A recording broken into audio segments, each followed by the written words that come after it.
EJ is the true maker's mark. Oh, straight from the bottle. That's how we do it in Quarantine Dream, baby. I worry about you.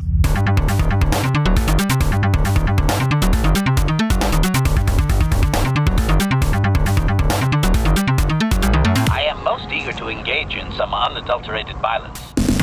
That's a Crusade podcast. Who cares? We're out here.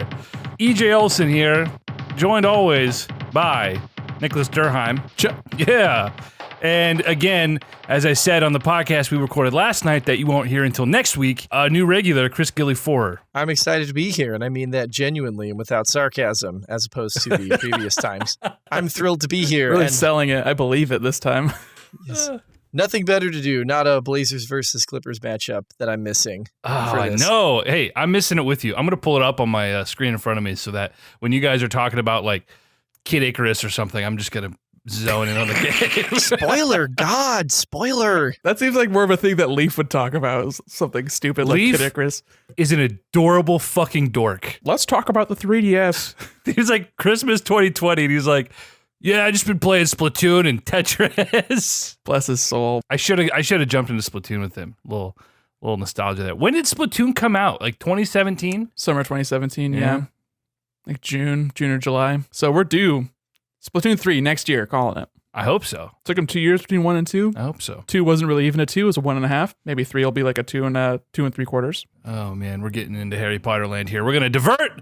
This pod is all about catching up, as all of our pods seem to be, because we go through stretches where we don't talk for ages, and then we come together to just talk about everything we've been playing and kind of skip over some news that may or may not have happened.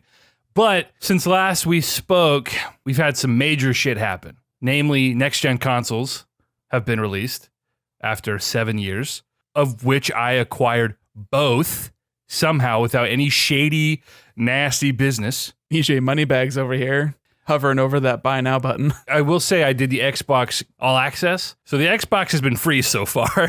So you haven't made a payment yet? No. Cool. Yeah. Shit. So that'll be next year. I'll have to deal with that. So yeah, we'll talk about that, and we're going to talk about everything we've been playing. We might touch on Cyberpunk drama because that's happened, but that's kind of left the zeitgeist at this point. No one cares.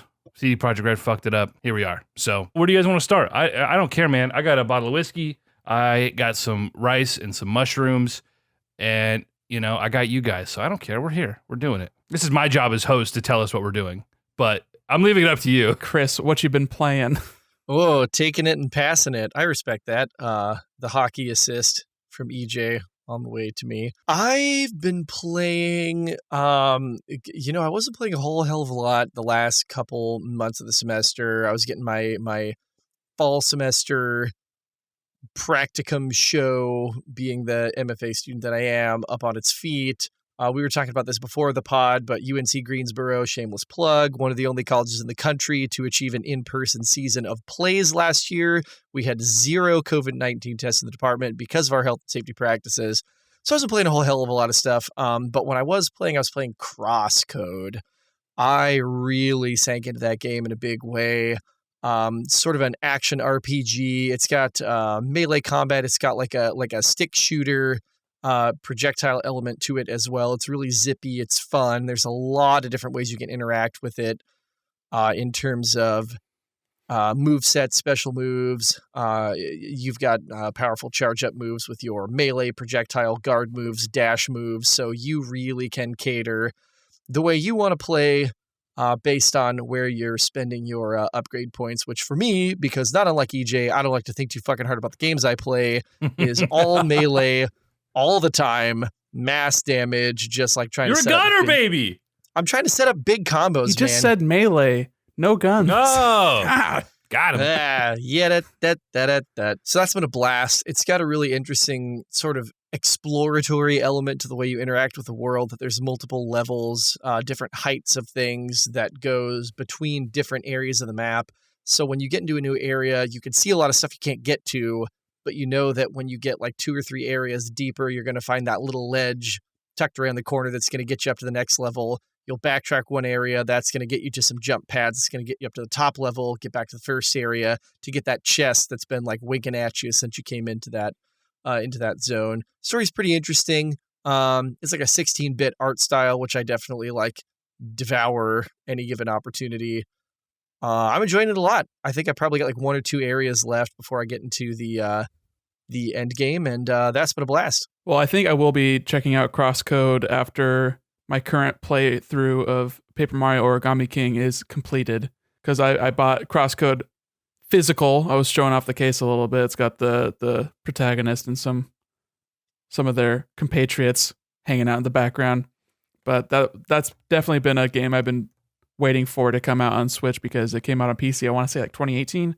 But I play most of my indies on the Switch just because sometimes they come in a cute little box, and that tickles my brainstem in just the right way to make me feel satisfied. You're a sick man. But Paper Mario I got for my birthday, and I'm not sure if it was going to be a game that I would buy myself personally, just because I've had sort of a mixed sort of feeling with where Paper Mario has gone in the last 3 or 4 games. Because I'm one of those elitists, one of those YouTube commenters that are always bitching about the way Paper Mario has not been a RPG series since the first 2 games. But I'm also not as like angry about it as a lot of other people are. It's just like, oh, it's just not those games anymore.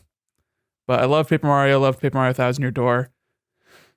At least one of those is in my top 10 at any given time, which I think EJ and I have talked about in a podcast that is lost to the annals of history. Now, yes, I said annals on purpose. But Origami King is very much like RPG Light. It's got really fantastic writing. It's got a lot of heart. It's got a lot of enjoyable sort of exploratory mechanics and very light puzzling. It's easy. It's not hard to pick up and play. It's not hard to put down and wait a month and pick back up, which is what I did this last time, because I was playing it and then something else came out and I don't know what. But I picked it back up in the last week or so. I just finished I want to say the 3rd streamer, which is sort of the way the chapters are broken up, is there's these 5 or 6 sort of streamers that the main antagonist fucked up the world with. And there's big ass ribbons, literally they're streamers because this is a paper world and you're a paper man trying to fix this paper bullshit.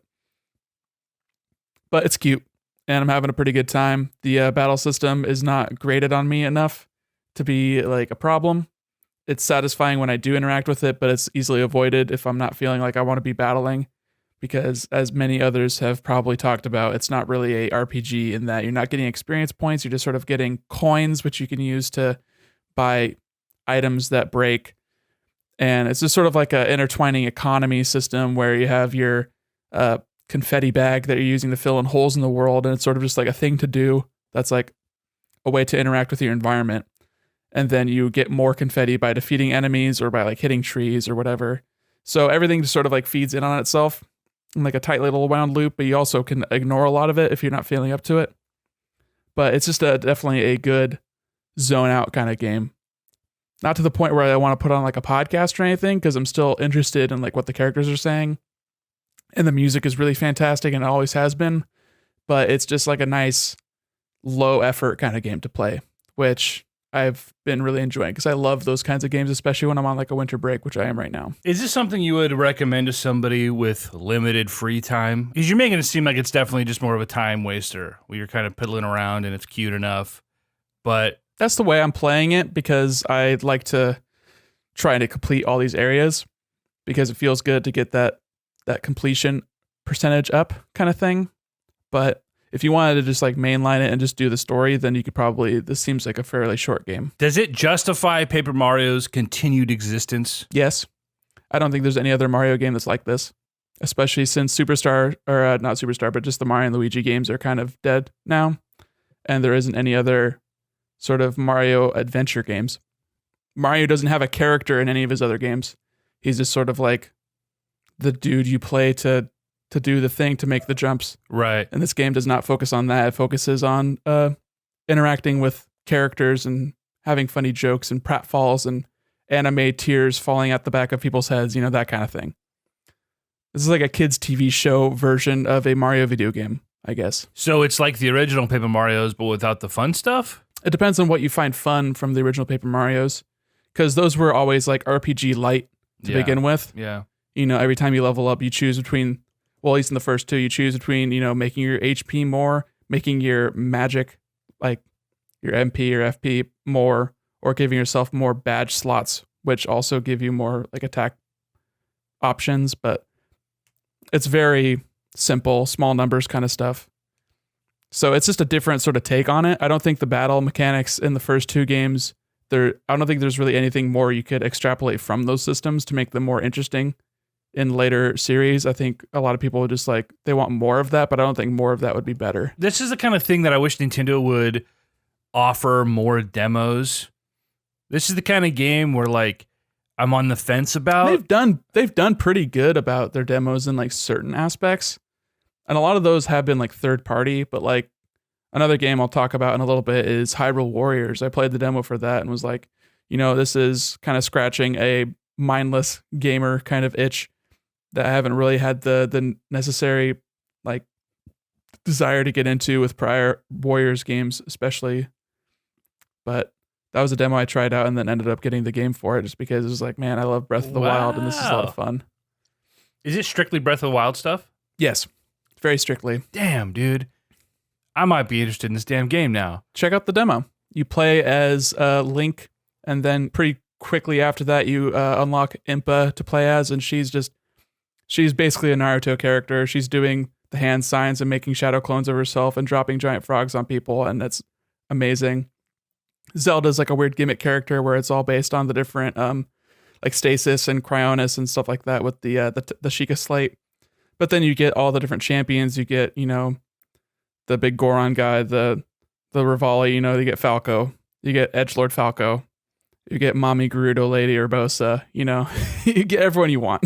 Dang, man. So I know we've talked about this, about the first Hyrule Warriors game, and I had never played a Warriors game at all. I really liked Hyrule Warriors. It had all the Zelda fan service. There was enough strategy element to it where like, yeah, you're mindlessly hacking and slashing, but you have to be engaged because you're trying to manage enemy bases and people attacking your bases strewn about the map. So you're running around trying to manage all this. So like, it was a really good experience. I beat the game, but I haven't thought about it. I bought Fire Emblem Warriors, played it for like half an hour, and then just didn't go back to it.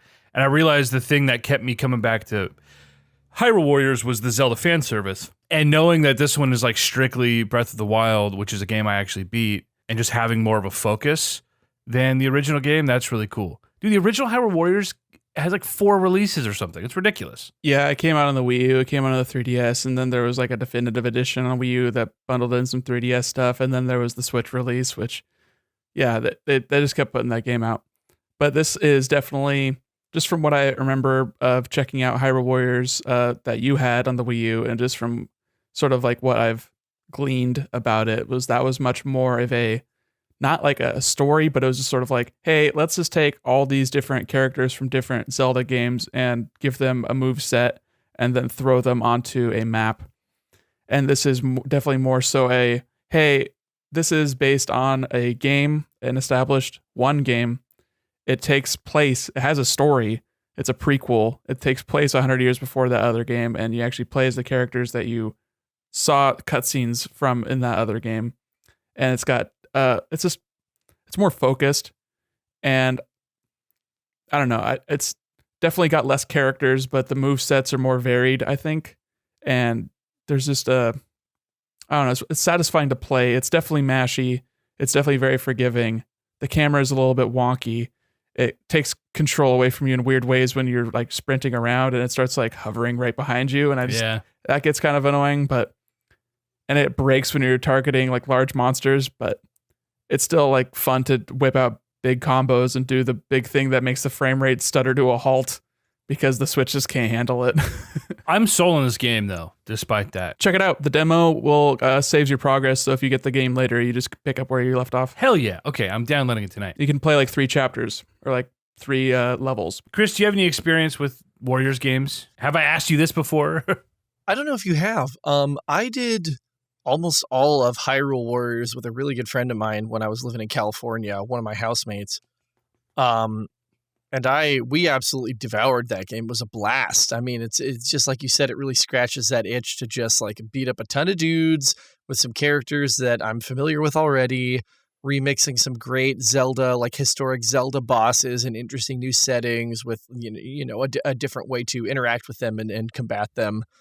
And prior to that, I, one winter break in college, played all the way through Dynasty Warriors Gundam, which is still one of my like absolute favorite mindless slash games. Just a fucking blast to drop into that game and just carve up some mechs with all these Gundam suits from my childhood. And then I played through a big chunk of the second one with the same people that break as well.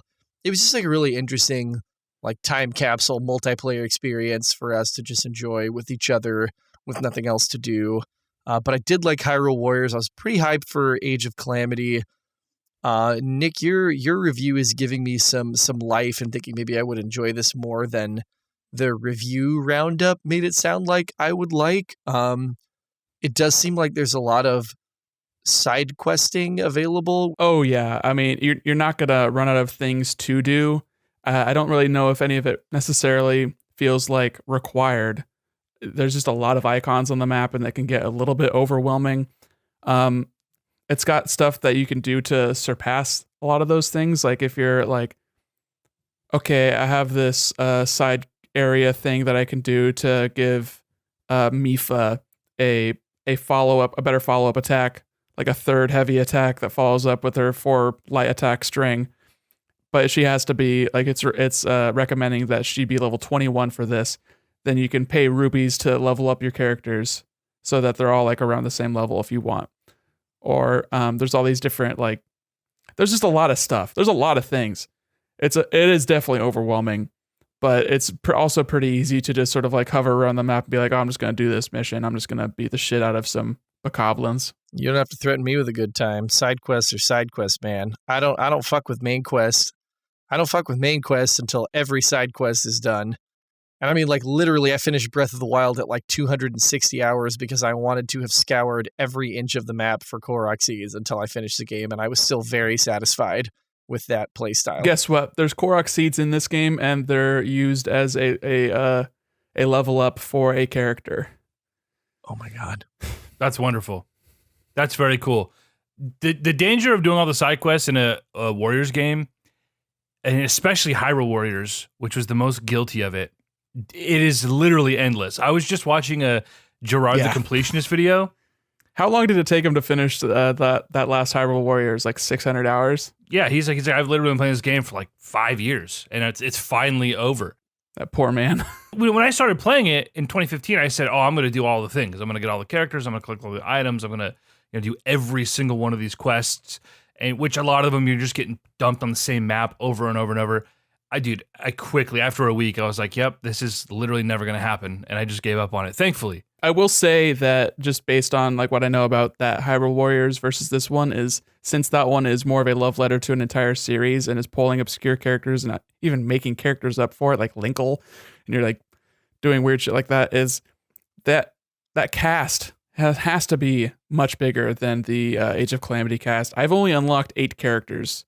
So I don't know what the final count will be when all is said and done, but there has to be less than there was in the original Hyrule Warriors. Remind me 5.5 years from now what the final tally ended up being with for all the DLC. You could just Google it. I mean, I could see this being a contender for DLC, but I don't know if that's really going to add a lot. It's not going to add, I don't think, anything story-wise, because, I mean, people are already kind of like, is this canon? Because it's got time stuff and like canon. Yeah, exactly. It's Zelda, bitch. The Zelda timeline is already a meme, and the fact that they put it in a book, they shouldn't have done that. They really shouldn't have. I mean, that's like Disney erasing the Star Wars canon. Like, it never fucking mattered anyway. But people are just gonna be mad about it because they changed something. So this having like time loop stuff going on in the beginning. Like, if you watch the opening cutscene, basically, it introduces is this real, or is this like an alternate take on what happened 100 years ago? So that's like a problem because prequel stuff, but I think it's fun, and it is a fun sort of spin-off where it feels like you're getting to know these characters better because you get to spend more time with them. Yeah. And I appreciate that about it. And the cutscenes are all like pretty good, and like the music is like just nice sort of remixes of Zelda themes. So obviously that scratches the that part of my brain that makes me feel nice, Zelda stuff. Hey, you know what? That's in short supply these days, so Nothing wrong with that. Come on. get it where you can. I'm downloading it tonight. I'm sold on it, and I feel guilty that I didn't, like, when I saw Hyrule Warriors flash on the screen, I shut down. I didn't know anything about this game, and not a thing. I shut down completely. I was like, nope, I don't need another one of these. I will just say, level your expectations. It's still a Warriors game. It's not amazing. It's good. It's fun. It has performance problems. It's a little bit janky, but all said and done, it's a fun thing to mash through, and just like it has a very satisfying loop, very satisfying micro loop, especially, that I find pleasurable. One of my big things with Zelda is vibe. My favorite Zelda game is Wind Waker because it's got a lot of good vibes. The aesthetic is nice.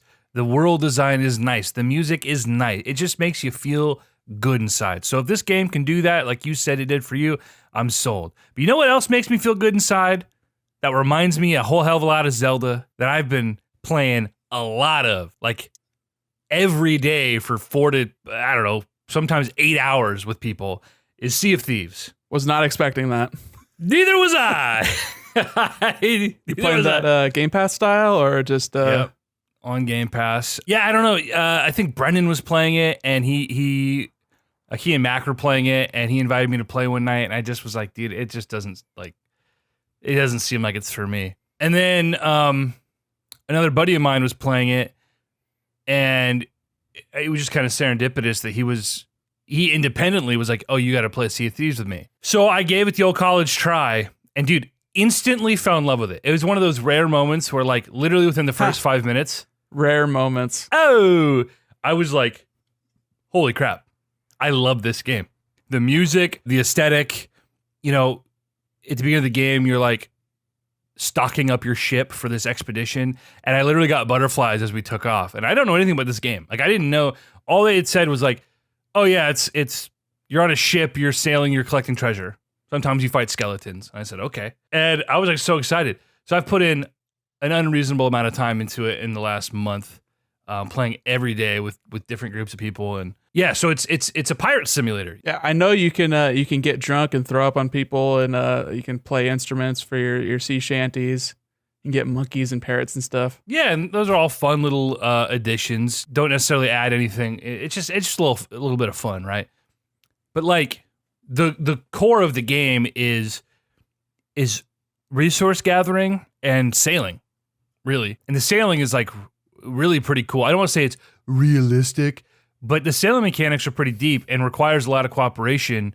You have, depending on the size of your ship, you have to have people manning all your sails, sail direction, sail length. You have to like read the wind, and you got people managing the anchor and steering, and then if your ship is damaged, you have to manage trying to patch the ship and bail water out. Something's always happening, and all in the pursuit of treasure, which, there are different types of quests you can do, but a lot of it comes down to like either following a magic compass and exploring the world, or being told to go to this island with a treasure map, and you find the X on the very, very primitive maps, right? So you're doing a lot of digging and exploring and trying to figure out, or you get parchments, little magic parchments with clues, and you have to be like, all right, some arcane fucking, find, basically looking for some symbol painted on a rock, you think. And then you get there and the next clue appears and you're trying to like figure this stuff. So it's like,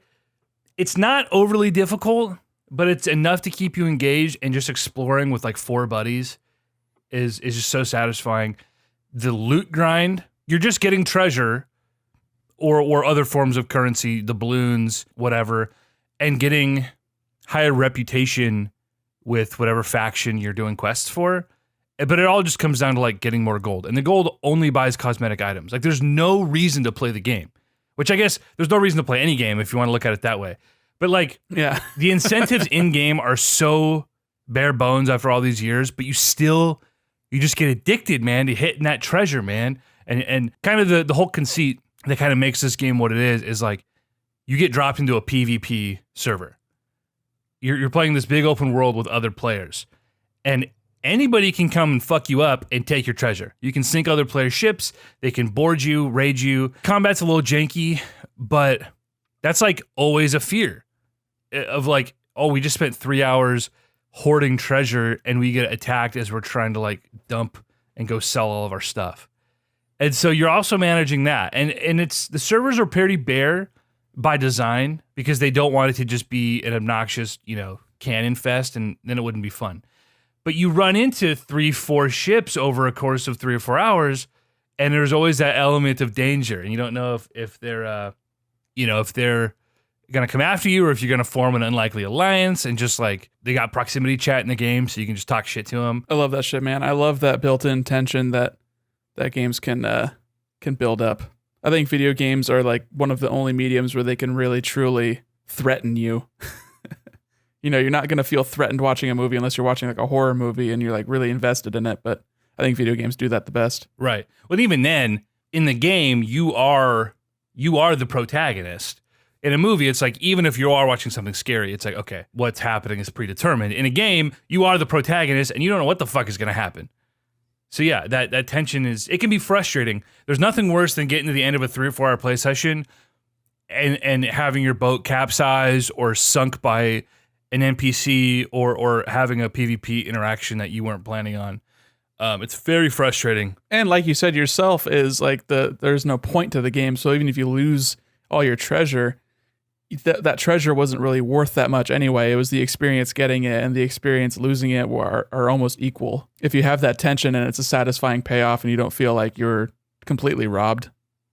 In retrospect, it's easy to feel that way. In the moment, you feel like you wasted 4 hours, but you have to remind yourself, yeah, the money didn't mean jack squat anyway. And right now we're at a point where we're just chasing like, what does Xbox call them? Achievements? Yeah. We're just trying to chase achievements and like get the like top title, whatever master pirate title you get, which you have to max out all your reputation, do quests for all these different factions. So it's a lot of hours required, but it's been a lot of fun. And now I'm playing with my 12-year-old brother who, playing with a 12-year-old is pretty frustrating at times because they don't like to cooperate. And this game requires a lot of cooperation in order to be effective, but he's having a blast with it.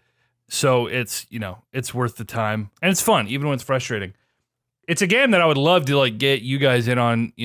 I don't know if it's exactly up your alley because it can be a little meticulous and frustrating. Chris, have you had any interest in this game? Have you seen anything about this? It has interested me. I would say that by and large, the all access and Games Pass sort of not package deal, but considering them in tandem has got me ready to be an Xbox owner for the first time since like the second model of the 360 in 2010.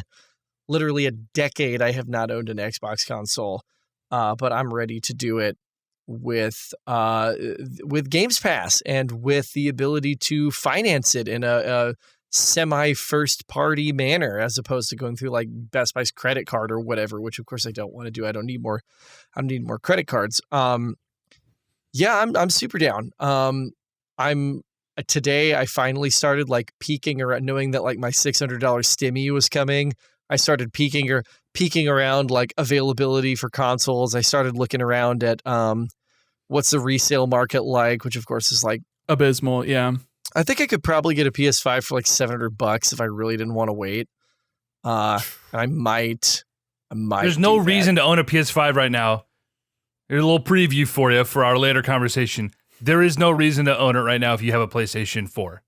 Counterpoint, I don't own like 90% of the games I can play for free on PS Plus on PS5 with upscaled graphics. That's a good point. On your Roku TV? On my Roku really TV. The best out of it? Yeah, I mean, like, whatever. It's whatever. It's just access to games I don't own that I don't have to buy. I know. Specifically, Ghost of Tsushima, like, I probably could have bought it by now. I think it's been hovering around $40 when it hits a sale price. I don't believe Ghost is part of those free games. Isn't it? I don't think it is. Really? No, nothing that came out this year is part of it. So no Last of Us 2, no Ghost, and also no Spider-Man OG because it's a package deal with the Ultimate Edition of Spider-Man Miles Morales. I've got Spidey. Yeah, you'd be looking at God of War, Horizon, Monster Hunter, Last Some of good Us. third parties, Yeah, like decent Persona stuff. 5.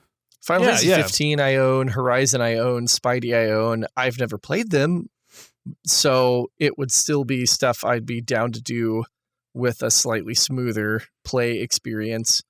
Definitely. Certainly. Yeah, we'll see. Maybe I'll, if I can get it for 7, I'd probably pull the trigger at like 6 or 7. If I feel the itch, but I also might just camp Wario 64's Twitter stream and wait for those restock announcements. Yeah, I don't know. Always. But I'd be down for some Sea of Thieves if availability comes in stock and I could get it with all access. I absolutely will own an Xbox. God, what's the stupid fucking naming convention for this generation? Series X. I should point out, Sea of Thieves is not a game to play solo. You have to be a special kind of twisted to play this game solo. I tried one night and it did not go well, and I realized this is really about... Doesn't really seem like it would be very fun to play just 2 people either. Surprisingly a lot of fun. With just 2 people, you can reasonably manage the medium-sized brigantine. So you're getting the benefits of having a bigger ship, but you're not overwhelmed trying to manage it. But even in a little sloop, a little 2-man ship, like, pretty decent. What'd you just call me? Glopping sloop. You take that back. It's really just about making sure you have someone to, like, have your back. Because if you're playing by yourself and you have to leave your ship, that's when bad things happen. And if you have even just one person to have your back and be able to, keep an eye on the ship and take shifts exploring smaller islands, that goes a long, long way. Because again, you don't run into a lot of people. When you run into a PvP player, it's like a special experience, because it happens not so infrequently as to like be annoying that like, wait, isn't this part of the game? But not so often as to be annoying either, where you're like, fuck, this isn't fun because I keep getting blown up by dickheads, Well, isn't it it's 16 player instances, something like that? I'm not sure how many people are in a server at once. Pretty large area to sort of wander around in, so you're not really Very large area, yeah. Not really running into people a lot. Yeah, I do like I like the concept of PvEVP, but haven't really been very interested in Sea of Thieves in particular. Never really was captured by the aesthetic and the like what it's asking you to do. I'm currently subscribed to Game Pass on PC, but I do not know if I will continue to, because it is just another thing that I'm spending money on, but I'm not using. Yeah. So I've just been lazy and I haven't canceled it yet, but I will be probably this month. And I don't know if Sea of Thieves is going to be the thing that's keeping me playing it for the past like 6 months or so. It's been the slow drip of the Master Chief Collection coming out and hopping in and playing some multiplayer for Reach or for 2 or for 3 and stuff like that. But I don't know if that has been like single nights, and it's been problematic with just the Xbox app has been really bad on PC. Oh yeah. Especially since I'm trying to install games now on my C drive because I only have 500 gigs on the NVMe, and it's just like I'm having some troubles. Game Pass is a lot less appealing of a proposition on PC versus console. And if you can get the big boy package where you get both, like the PC is more just sort of the cherry on top if you have a PC. Yeah, and that's what it feels like. It feels like it's a value add and not like Game Pass for PC is not really its main selling point. Right. And I'm not really interested in getting the series because I did just spend like over $1,000 on my PC earlier this year. Sure. So I'm going to try and milk it for all it's worth. I still don't know where I sit when it comes to, I got the Xbox Series X only because financing it saves you money over a long enough period that it's not really a financial burden, right? And with the Games Pass and it being a more powerful console than the PS5, I just said, let's just take a flyer on it. I got nothing else going on this year, And I've enjoyed my time with it. And if we want to go down the rabbit hole of Xbox and PS5, we can. But I've been not underwhelmed because of like the console's not good. It does exactly what it promises. But it hasn't been the next gen experience in the way that like PlayStation was able to achieve, I think, a little more effectively with the PS5, despite many complaints I have with the PS5 as well. And we knew going into this, you weren't going to be getting this massive generational leap, not in performance, or at least in fidelity. Performance is vastly improved in many, many older games, which is really great. But yeah, it didn't feel like I was unboxing a new console and like getting this transformative experience, which I should have expected, but a letdown nonetheless. So yeah, we can kind of get into that a little bit later, but I've really mostly been playing just multiplayer games. Sea of Thieves, we can talk about Among Us or Phasmophobia, 2 games I put a lot of time into as well, but yeah, I don't know. I'm assuming you guys have just kind of stuck with the single player stuff. As a rule, yeah. I did Crosscode. I'm still working on Crosscode, and then I've been having the itch for months to replay the Knights of the Old Republic series, and so I downloaded both of them for like $3 on Steam, because I have a shiny, almost new computer, so I figured it could run pretty well. Got my controller drivers set up so that I didn't have to use like fucking keyboard controls. Good old 360 controller, wired 360 controller, which is definitely putting into context how bad a lot of the modern controllers are. Oh, it feels so good to hold that controller again. It's so comfortable. Wish the D-pad was better. That's fair. That's totally fair. But it feels so fucking good to hold that I'm okay with a slightly janky D-pad. So replaying KOTOR, single player, of course, sort of a more paint by numbers Star Wars adventure than number 2, but nonetheless really satisfying. What are you playing that with a controller? Yeah, I'm playing that on Steam with a controller. I found people who have custom control settings you can download from the community page, where they basically remap the keyboard controls onto a 360 controller. And it's a little janky because it's not natively supported like it is in number 2. But basically just something to get used to, and then it was fine. Just figuring out, I had to use a mouse. I had to go buy a wireless mouse so that I could play it effectively plugged into an HDMI output. But I had no complaints about that. And now that I'm into the second one, it supports controller natively. So once it's booted, I don't have to use my mouse at all, which is more convenient. But that was a joy to revisit. I remember years ago picking up KOTOR on Steam. KOTOR is the reason I got Steam for the first time, probably 10 years ago. And they didn't have controller support. You had to like download XPatter and like enter your own inputs, and it was not a very compatible experience. I started KOTOR a couple years ago again on the Xbox when I had an Xbox One.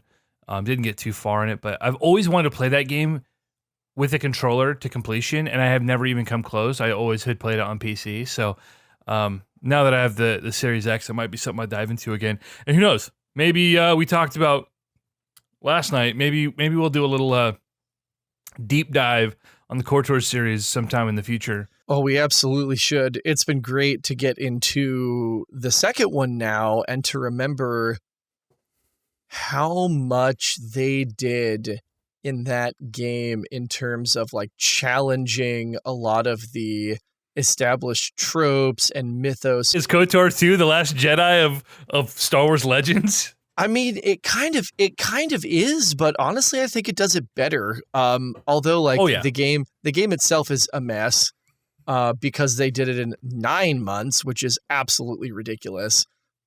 So there's some jank for sure, and the ending is decidedly unfinished. But the way that they talk about the Force and the balance between light and dark that's essential, and being two sides of the same coin, and kind of fleshing out the whole, I don't know, it's just a lot more nuance of a take. The first one, it's so ham-fisted with like the light side and dark side ports, where it's like you're either like Jesus or you're Satan. Like there's absolutely no middle ground whatsoever, where you're either BioWare RPG. Oh yeah, 100%. Like fucking Shepard is Space Hitler by Mass Effect 2, just total Space Hitler. Yeah. But the second one is so much more nuanced, where you know, with the introduction of Kreia as a character, that you could do something that you feel is a quality act of mercy, and you're like, well, if I can help somebody, I'm going to help somebody. And Kreia's like, well, what if that weakens them on their journey? What if they can't stand on their own? XYZ, which is, you know, sort of Republican-y if you really squint too hard at it. But at the same time, it's like refreshing for a Star Wars game to have somebody go, but are you sure this is truly an act of mercy? Are you actually hurting them in the long run by doing this? Anyway, those games have been great. Had a Donkey Kong Country detour as well, which you will all hear about next week. But yeah, single player for sure, which is my MO all the way. I will play Sea of Thieves with you if I can get an Xbox Sex on All Access. Then I will 100% play Sea of Thieves with you.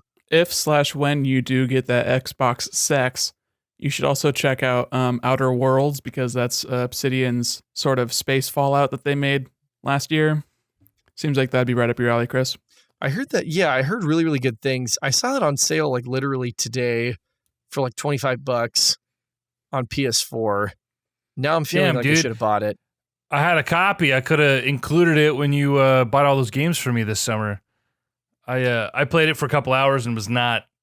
It's definitely something I think you would like, Chris. It is, and I don't mean that as an insult. The charm of that game really lies in the world building and a lot of the character interaction and dialogue. Whereas, like, I just want a really pretty space game that I can run around and like collect things and level up.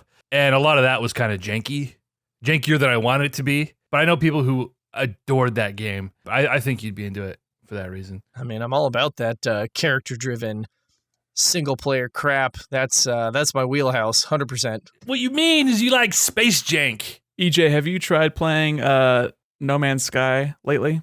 Was just going to ask. I bought it during quarantine. I don't know, at some point this year I bought it and was underwhelmed and frustrated at the PC performance. But I did download it on my Xbox Sex with Games Pass, so you never know. I might go back to it and try it. Because I know Mac was playing that on PC. I don't know if Brennan ever jumped into it, but that does seem like a game that you could Sea of Thieves up and just go mine some planets together.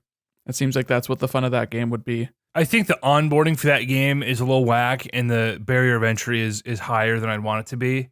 Bro, how much Destiny 2 have you played this year? I've played a lot of Destiny this year, and listen, the onboarding on that game is legitimately horrible, but it's impossible. Yeah, luckily I've had a Sherpa during all of my sort of initial Destiny experiences, so I didn't have to worry about figuring that stuff out myself. I just shot things and collected weapons and played with people. But yeah, if you're in that game trying to do the quests, like that's not what the game's about. The game, there's a whole meta game there that the game does not explain to you, and if you aren't playing with other experienced goobers who like show you the ropes, it's, it'll be totally lost on you. And I was totally lost. That's why I quit playing Destiny 2, because it was like such a departure from the first game, which again was so arcane that if it weren't for having a super nerdy experienced playgroup to shirp Brendan and I through it, we would have never gotten into the meat of it. We would have just done what, our buddy Dre did the first time, which is like do the quest and say,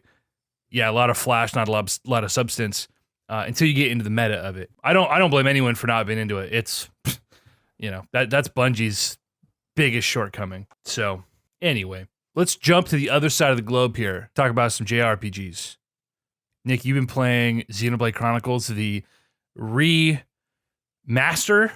you would call it, for Switch. Yeah, I never really know what the definition and delineation between like a remake and a remaster is or should be, but it is definitely a very light sort of hand on the quality of life changes and the visual performance. They definitely put like new faces on all the characters, and they gave them better hair so they don't look like completely asinine, because that Wii game was horrendously disgusting looking. Yeah. It never looked good.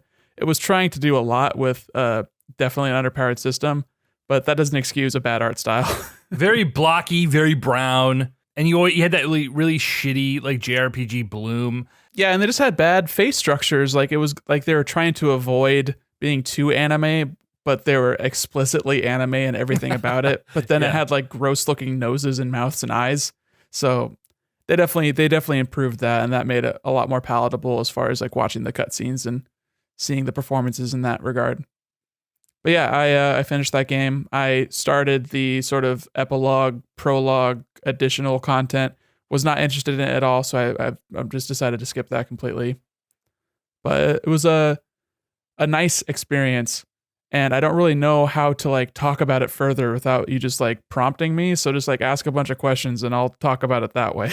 I do want to get into the comparisons between going back to this remaster after having played Xenoblade Chronicles 2 a couple years ago, but what's the combat system in this like? Because I find that JRPGs, it's just a fucking shotgun blast of like Or maybe a more apt description would be like it's combat roulette. You have no idea what you're gonna get. They're just so varied. What's the combat like in this game? And is it super jank or is it cool? Mechanically, there's a lot to digest. I feel like the comparison's been made, but it is very appropriate that the combat is like MMO combat. When you're in a combat encounter, you're auto-attacking, you're moving around, and your auto-attack is happening while you're moving around. And as your auto-attack is hitting, that's building meters in which you can spend on a different like middle action, and then you're scrolling left and right to choose between other combat moves that you can do that you determine outside of combat. So you have like, say you have 10 attacks that you can cycle through, but you can only choose like 6 of them to be on your action menu. So that's like your choices that you're making systemically outside of combat. But then inside of combat, those moves will have different effects. So there are attacks that will put your enemy into a break state, which then you can topple them, which then you can do more damage to them while they're toppled. They're not attacking you. So that's sort of like a status effect sort of element to it. You can put enemies to sleep so they won't attack you until you attack them and wake them up. There's a lot of stuff happening. It's a little bit kind of janky and a problem to deal with, though, because you are not attacking alone. It's you and 2 other party members that are controlled by AI, and the AI is not very good.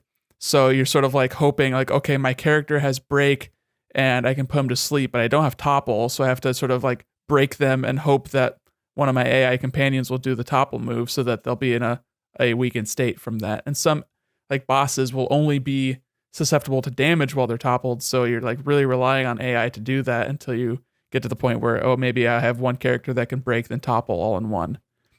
So it's a lot of relying on AI that's not good. And I don't know, it never got to the point where it was like satisfying to interact with as far as the mechanics introduced in the combat system. It was very cumbersome, especially at the beginning. And coming from Xenoblade Chronicles 2, where you just had 4 attacks and you put them on the face buttons so that you did them when you press the face buttons, as opposed to this one where I think I said 6, but I think it is 8. So you're actually literally scrolling through using the D-pad and like selecting which attack you're going to be doing next and like selecting it. And then it's got a cooldown timer. So it's very much built like an MMO where you'd have like your number row selected for your hotkeys and your actions. Right. But you're manually scrolling and selecting. And it's just a lot of things to like juggle and keep it like in place.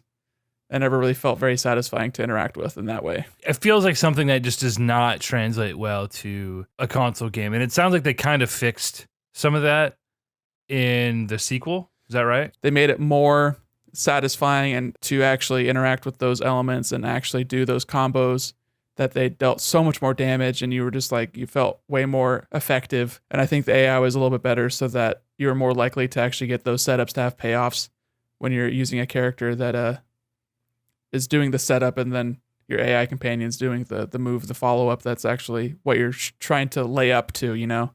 You're not just throwing the ball at the backboard and hoping that someone will actually make it in the hoop.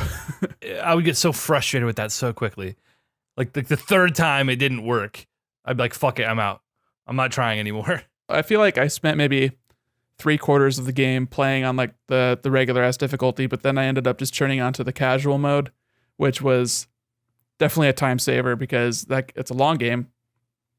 And the casual mode didn't make it like, it wasn't brain dead easy. I still had to interact with the systems, but it was just like the enemies were less spongy and I died less often. And dying was never really that much of a punishment anyway. It just sent you to the last autosave, which there's like quite a few autosaves. So it was just, I was interacting less with the annoying parts of it. It was basically like having save states on Donkey Kong Country. I'm going to ask you your favorite question. How is the story in this video game? It's got a really cool world. And from what I understand, the world of Xenoblade is sort of like a derivative, or a derivation, I guess, of the Xenogears and Xenosaga like games because they're made by the same people. But it's got a lot of cool elements that I enjoy, like the I don't know what it is about Japanese culture and its interpretation of like Christian mythos and just how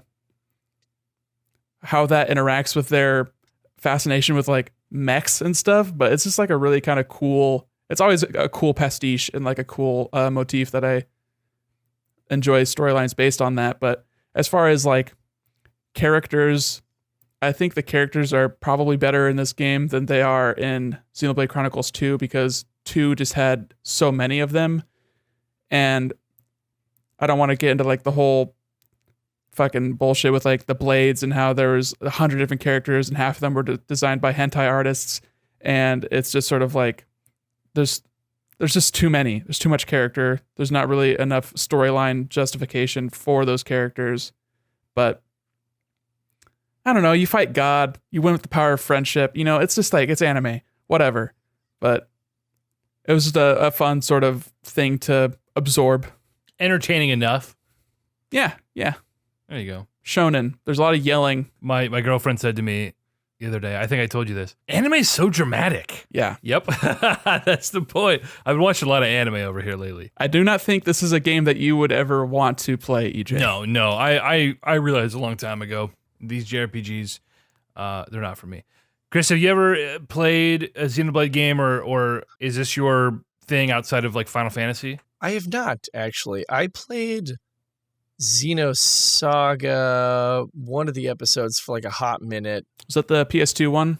Yeah. If it's a JRPG, like, I probably fuck with it. So the I don't know, airbrush upgrade, whatever you want to call this version of the original Xenoblade, is something that I've been eyeing. And as you both know, if I'm not immediately enthusiastic about something, I'm not fucking paying full price for it. I'm waiting till I can get it for like $30 or $25.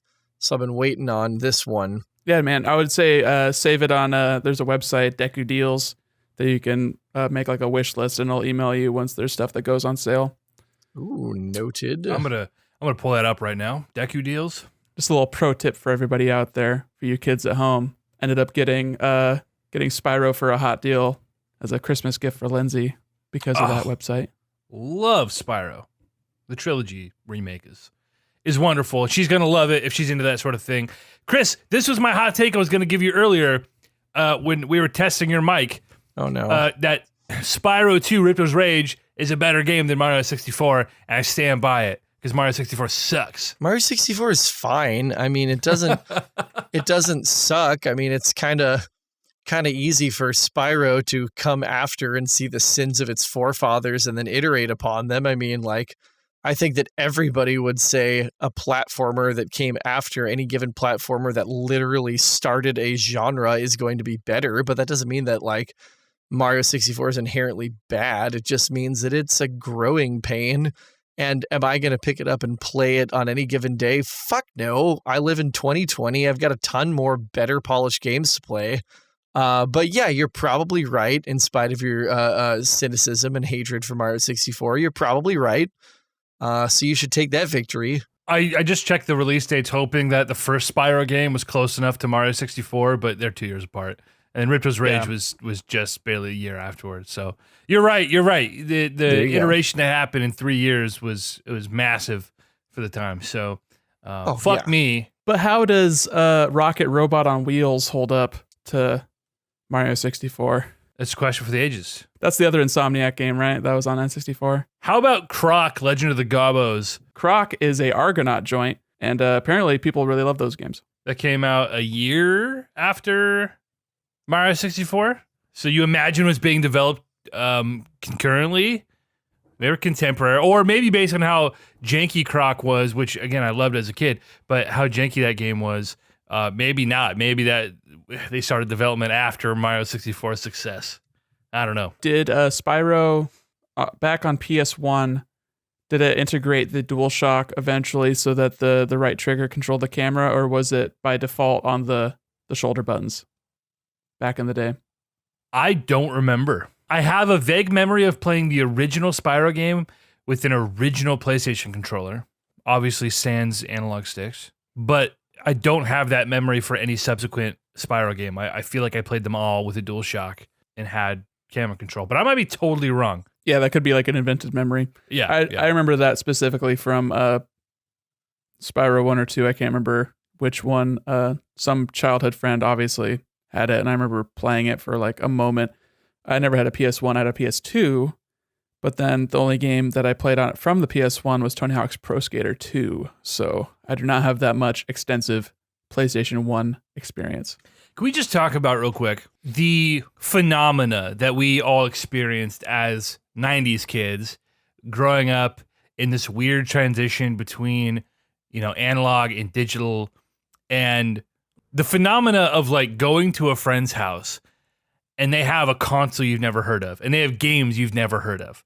And it's like this whole new world. And like that feeling, I can sit here putting myself in your basement, Nick, digging through a basket of N64 games and like being like, oh, Majora's Mask, I didn't know they had a new Zelda game, or popping in Smash Bros. And like, because I didn't have an N64 growing up, like that doesn't really exist in the internet age, right? Social media and obviously how ubiquitous games have become. Daniel knows anything that's come out between YouTube, like games he's not even allowed to play. Like he has completed the God of War game on YouTube, a game that I haven't even beat yet. He knows the whole story because he's watched it all on fucking YouTube because he's not allowed to play it. Right. So it's like kind of unique to our generation of like that discovery. And of course, when you're a little kid, everything is like magical and everything is new and exciting. But I feel like that's something that kids these days, as I yell at the clouds here, Kids these days, that doesn't exist for them in that same way. But some of my favorite memories, it was that discovery. It was going to a cousin's house and the weird neighborhood kid had a Pokemon game that I had never heard of, Right. I'm like, oh, Pokemon trading card game? The card game on Game Boy, And like you didn't know about it. The game rules. Oh, goddamn, it's wonderful. The music and just spamming your deck full of oaks. Oaks and Bills. Oaks and Bills, dude. So wait, was Oak draw 7 and Bill was draw 2? Yeah. Oak was right? discard your hand, draw 7. Right. And you could have 4 of them, and you could play as many as you want a turn. It was busted. Oh, the early Pokemon card game, man. I started not that long ago. I started the Team Great Rocket. Team Great Rocket, yeah. The sequel. Got a fan translation. What nostalgia. But I'm all about looking back when it comes to these sort of things because I want to enjoy the new and exciting things. But at the end of the day, gaming is a very, I don't want to say it's a childish hobby because that seems, like I'm trying to insult somebody. But like, it's something that we all grew to love as children. And whenever I'm trying to enjoy a game, I'm chasing some version of the feelings I had as a carefree child experiencing these worlds for the first time. That's like the same reason you watch sports, It's always different. It's always fun and new and exciting and engaging. And it's something that you've been doing since you were a kid. Big brain time, baby. We got brain. Mario and basketball over here. Hey, that game slaps. Mario and basketball. What was the name of that one? Hoopers? Yeah, there was a basketball one. There was? It was great. Yeah, it was on DS, man. right? The 3v3 one? Mario Hoops 3-on-3. Or am I thinking of Wii Sports Resort basketball? Was there a Wii Sports basketball? I don't remember. Is it? If this game's any good, I got to pick up a copy. I mean, I remember it We being are great. the Mario Hoops 3-on-3. That's the EA one, right? Yes, I believe so. This came out after I graduated high school. That explains a lot as to why I wouldn't have known it. I was pretty much the only games I played that I kept up with in high school were the Pokemon games. Outside of that, I didn't play anything in high school except for my PS2, which was old news, obviously. Anyway, Mario Hoopers, dude, 3-on-3. Let's fucking go. Put that on the list. Have you guys seen anything about Immortals Phoenix Rising? Does it interest you? Because I'm kind of interested. Yeah, it seems like a Chris game.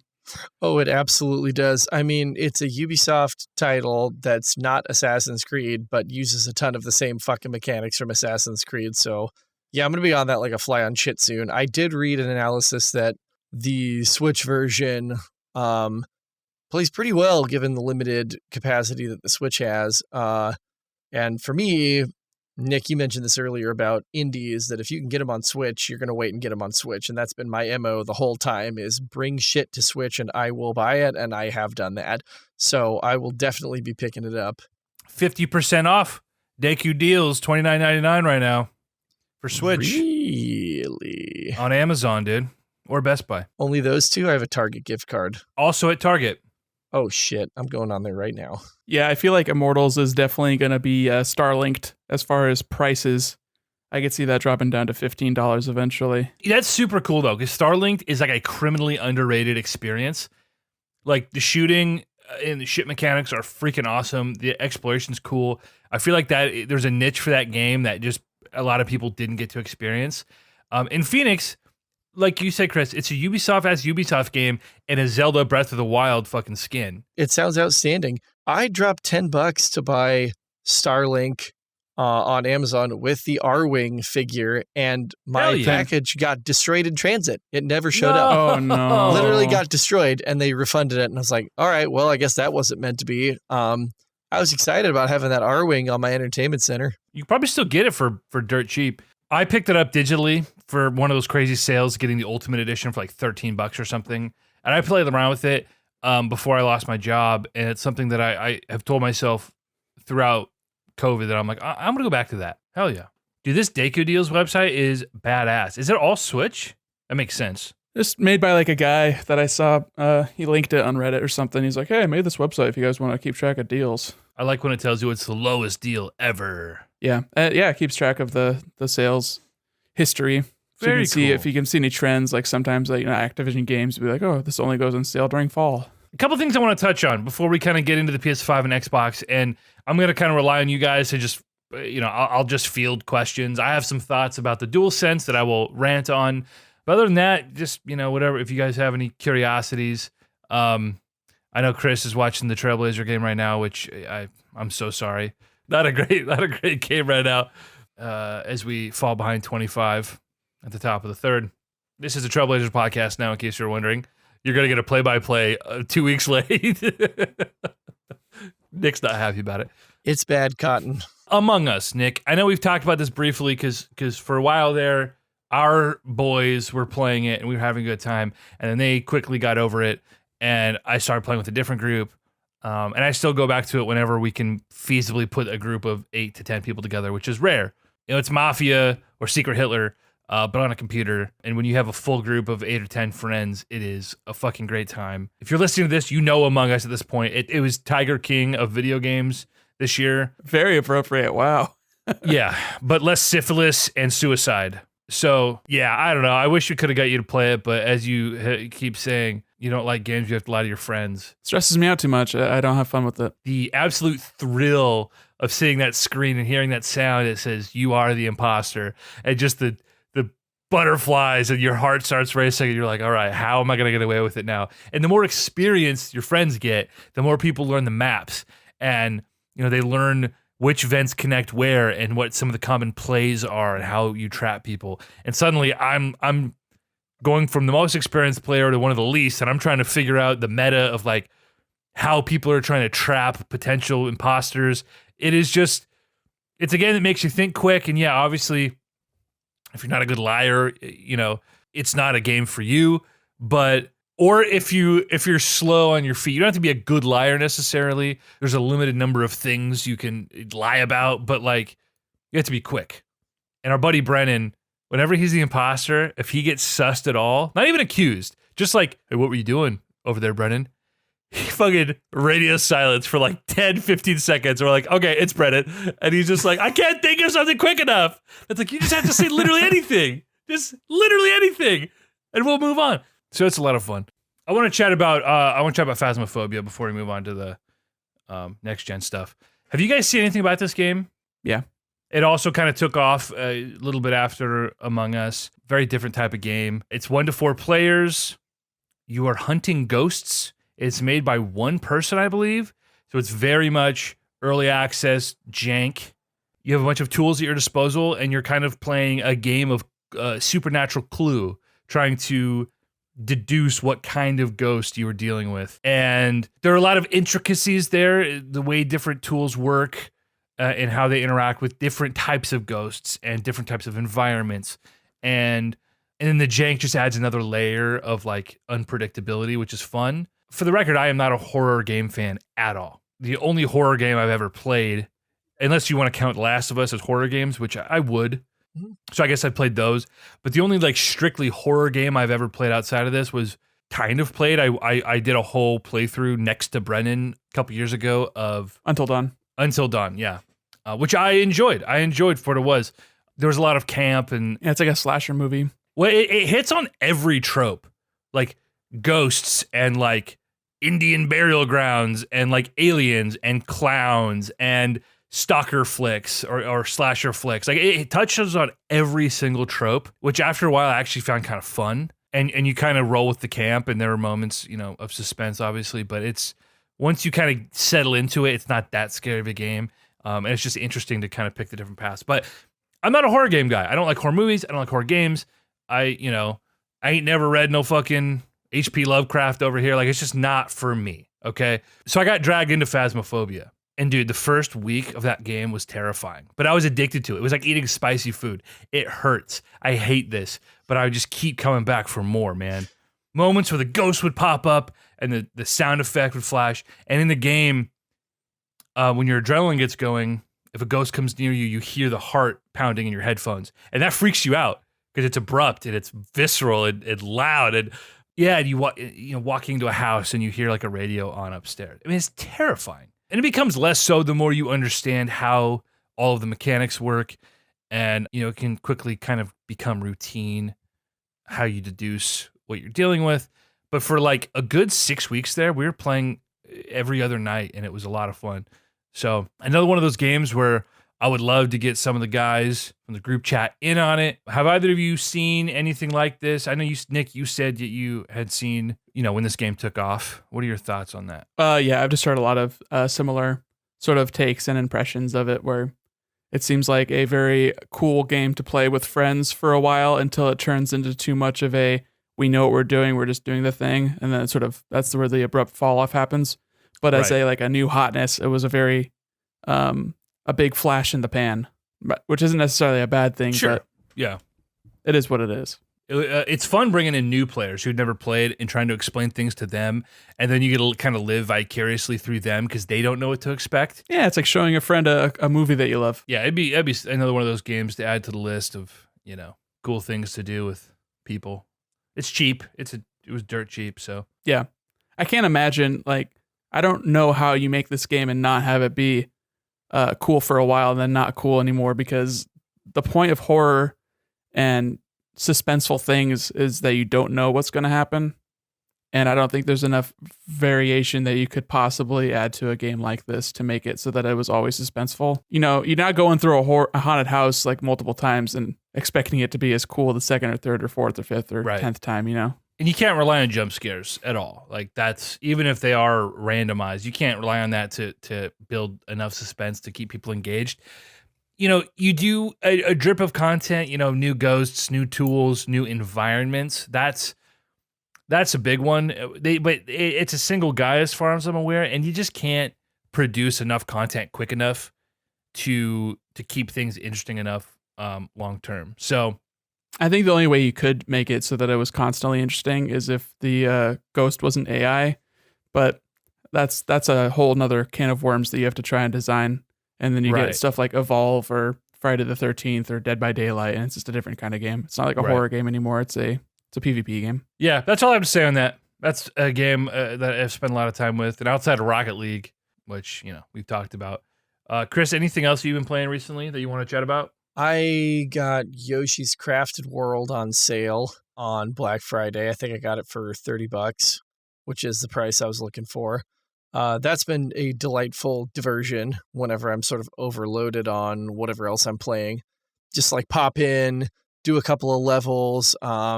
Really charming design. The music is immediately welcoming and delightful.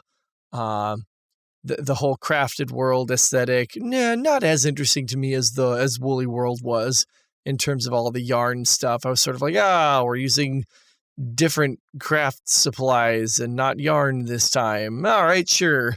And I'm a little, I kind of thought that they said, you're going to be able to go on the back side of the level and it's going to be a different experience. And that's technically true, but you don't really play it from the backside. It's sort of like a sprint through where you have to go find Poochie's puppies in a specific amount of time and then get back to the beginning of the level.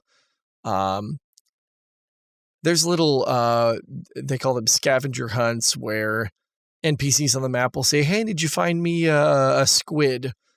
And I've known it to be on the backside of the underwater level. So you go into the underwater level on the backside, you're looking for the squid, you got to shoot it with an egg. That's been like fun, like interesting-ish, but it still doesn't really justify the existence of the Flipside world for me. But again, it's a Yoshi game. I know exactly what I was going to get, which was charming, very straightforward collectathon. And like I said, it's been a welcome diversion to just like shut my brain off and play something that is mildly challenging just to collect all of the stuff in one playthrough on any given level. And I'm still pretty early. I think I'm like late in the second world at this point. There's 5 worlds. So I still got a lot of game left. But I've enjoyed that. I probably give that like an 8.5 or an 8.75 at this point. Nick, is that a game that you picked up? It is a game that Lindsay has that we haven't gotten around to playing, but we played the demo together last year or 2 years ago, whenever that demo dropped. And basically mirror what Chris was saying. I had played a little bit of Woolly World, didn't really get too far in that game, but it's kind of a bummer that the Yoshi games are kind of like in the Kirby tier of Mario platformers, where it's just like, here's Babby's platformer. I wish there was a little bit more challenge. I wish there was a little bit more to differentiate it from Mario so that they could still be interesting without just being very elementary. But what Chris was saying as far as like the low tension, low stakes, sort of easy mode gaming sesh is sort of how I feel about Paper Mario. So I think that, Chris, you would really enjoy Paper Mario as far as that, but less of the execution and more of the thought process behind the puzzling combat mechanics. It's just the slide puzzles are actually pretty interesting in the combat for Paper Mario. If I get it for $30, I would definitely buy it. There's Deku Deals Part 3. I'm going to go put that on my list.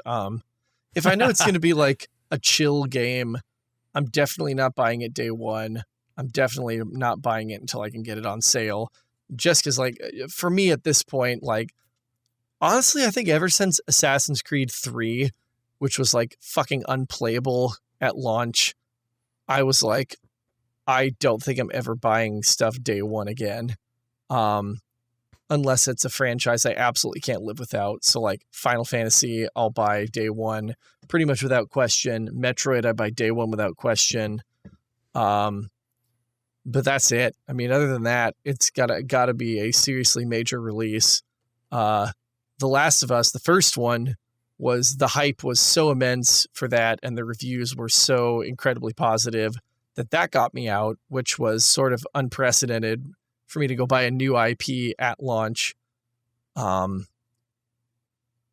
I don't really mess with day one stuff. Maybe this is a good segue into Cyberpunk disaster.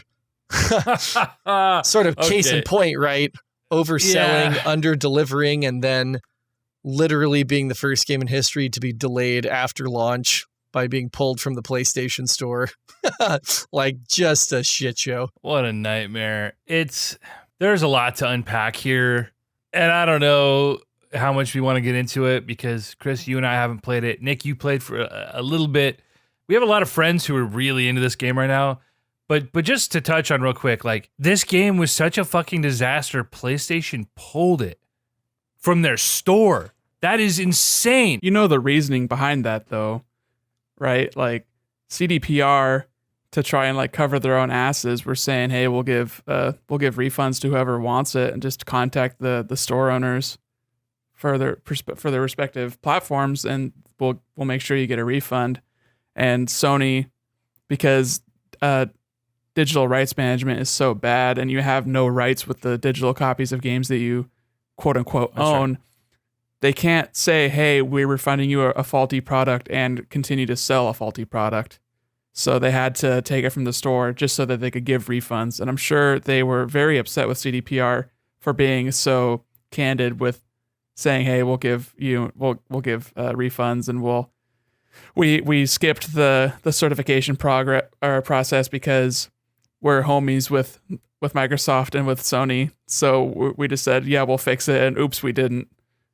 So it's definitely, they threw a lot of their partners under the bus with just all their sort of PR fiasco nonsense. I don't think it would have been as bad because look at The Witcher was also kind of a disaster on console, but you kind of expect it if you're a Bethesda fan, you know, and for a game the size of The Witcher, you just expect it to just be a fucking janky mess, and they fixed it, and it became a game really worth playing. But the problem with this is that they promised for years that it was coming to, PlayStation and Xbox, and that was like 70% of their pre-orders. Cash in hand, we're selling to these consoles that were underpowered when they started developing the goddamn game, and knowing this was probably going to get pushed to new hardware, whether that was, Xbox One X, PS Pro, or looking at a next generation of games. And they've known for obviously years at this point that PS5 was coming and Xbox whatever was coming. And they did all the PR spin to talk about how, it's a surprisingly good port to the last gen. You don't have to worry about it. And then it was IGN gave it like a 4. That's unheard of. It was such a mess on last gen console. So that's the problem. It's not necessarily that listen, there's demand for this game. We can't delay it again. We have investors breathing down our necks. All right, it's going to need some work. But because their development was spread across 5 consoles, essentially, or 4 consoles plus PC. No, 5, right? Xbox S, X, One, One X, PS4, PS5. 6 fucking consoles plus PC. It's just that's PS4 Pro. Right. Oh my God. It's just too much for a single company to handle.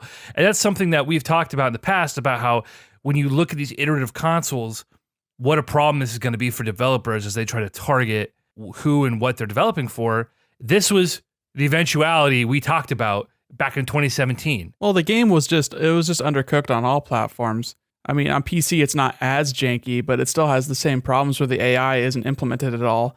And it's just very, very unoptimized. It wasn't ready. It was 6 months too early, if not more. Yeah, and more.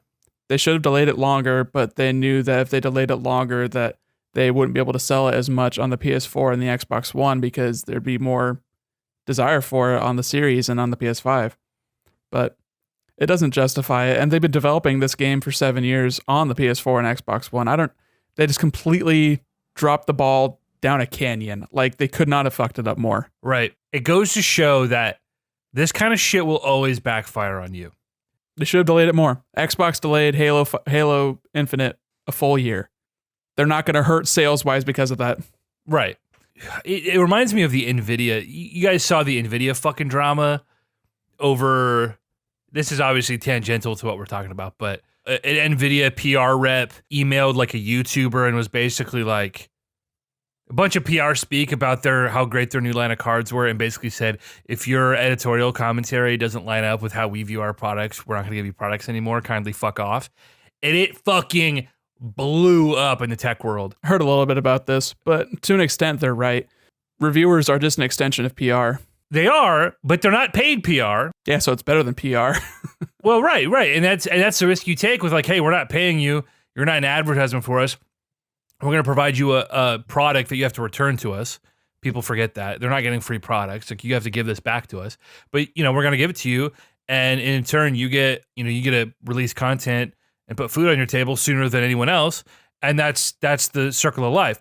But when you start blackballing people and forcing people to choose between their integrity or putting food on their table. So anyway, it blew up. And reading that initial email, you're how did you not think this was not going to fucking blow up on you monumentally? This was going to get out there and it was not going to go over well. For this specific NVIDIA case, it's not going to hurt their sales because they're supply constrained anyway.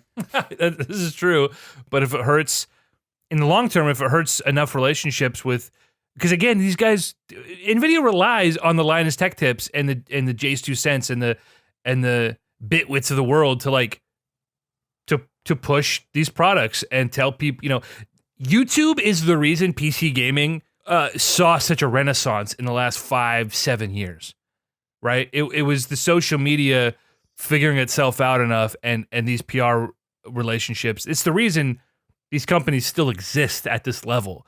And for them to think they can come in and throw a wrench in that. So anyway, that's totally tangential, but related though. CD Projekt Red did something so obviously shady. I know it's not the developer's fault. This comes from some stock holding dickhead, right? The investors. It's all about the bottom line. Like, we have to get this out in time for the holiday. We have to get this out in time for these old consoles. I wouldn't even say it's like from the investors' fault. I mean, there are investors that are looking into the likelihood of being able to file a lawsuit against CDPR and saying, hey, you overpromised and underdelivered to a legally detrimental effect. And this is the problem because, there's always a scapegoat, right? And you have studio heads That's who are corporations. Exactly. But you have these studio heads who their necks are being breathed down by stockholders, and it's basically like, hey, guess what? You're going to be destitute if you don't fucking figure this out. And the heads of these studios are like, well, and this is when the crunch comes in, and you hear all these horror stories. And it's with like, their golden parachutes. Yeah. I mean, these guys, a lot of these guys, what do you think they're worth? They're not. These guys aren't billionaires. I'm just saying, like, they're worth more than the QA that they're forcing to crunch on the product. A studio head or some of these guys in the upper echelon of these studios, like, they aren't an executive sitting in their suite making phone calls and yelling at people. Like, they are a part of this development as much as anyone. Yeah, they're making more money and they have more responsibility. So I'm not going to like defend these guys in the sense that I think they're infallible and have done the wrong, but I'm just saying, like, they are in a position where it's like, you're going to lose your job if you don't do the things that the stockholders demand, and then you do the thing they demand, and they're like, well, you fucked up, so we're going to sue you now. And it's like, it's a no-win. I'm still actually waiting for the heads to roll because there hasn't been any firings yet, I don't think.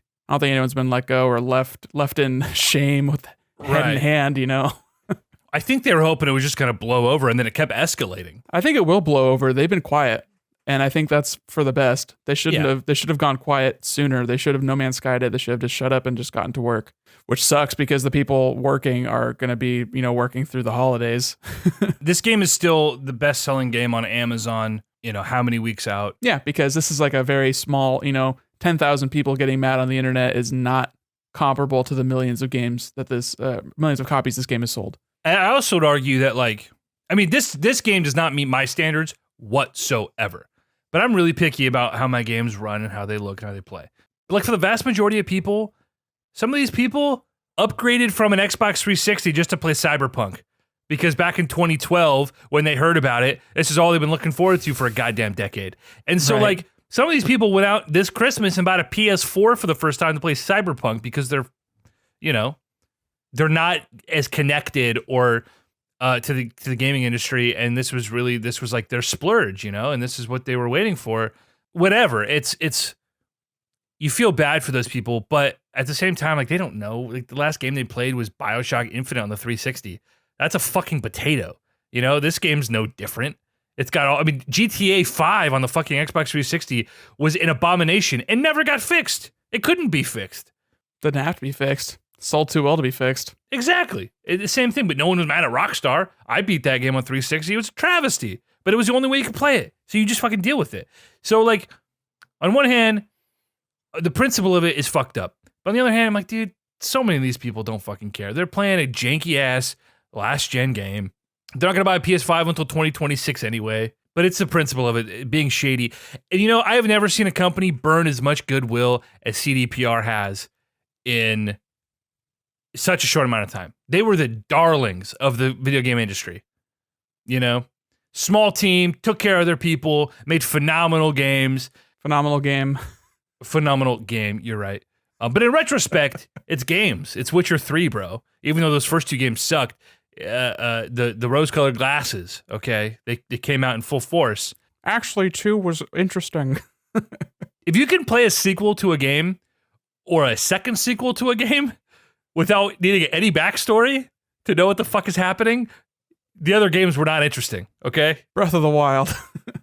Not a sequel, but part of a series, I guess. In name and loose aesthetic only. Like, in name and songs.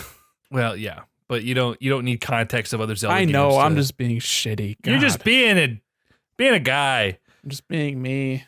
Yeah, anyway, that's all I want to say about CDPR. You guys have anything to add there?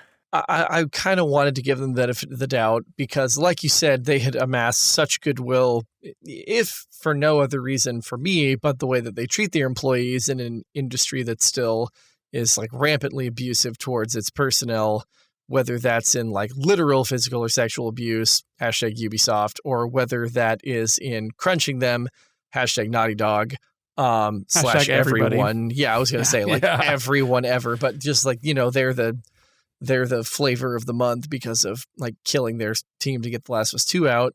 The game of the year, Last of Us 2. Jesus.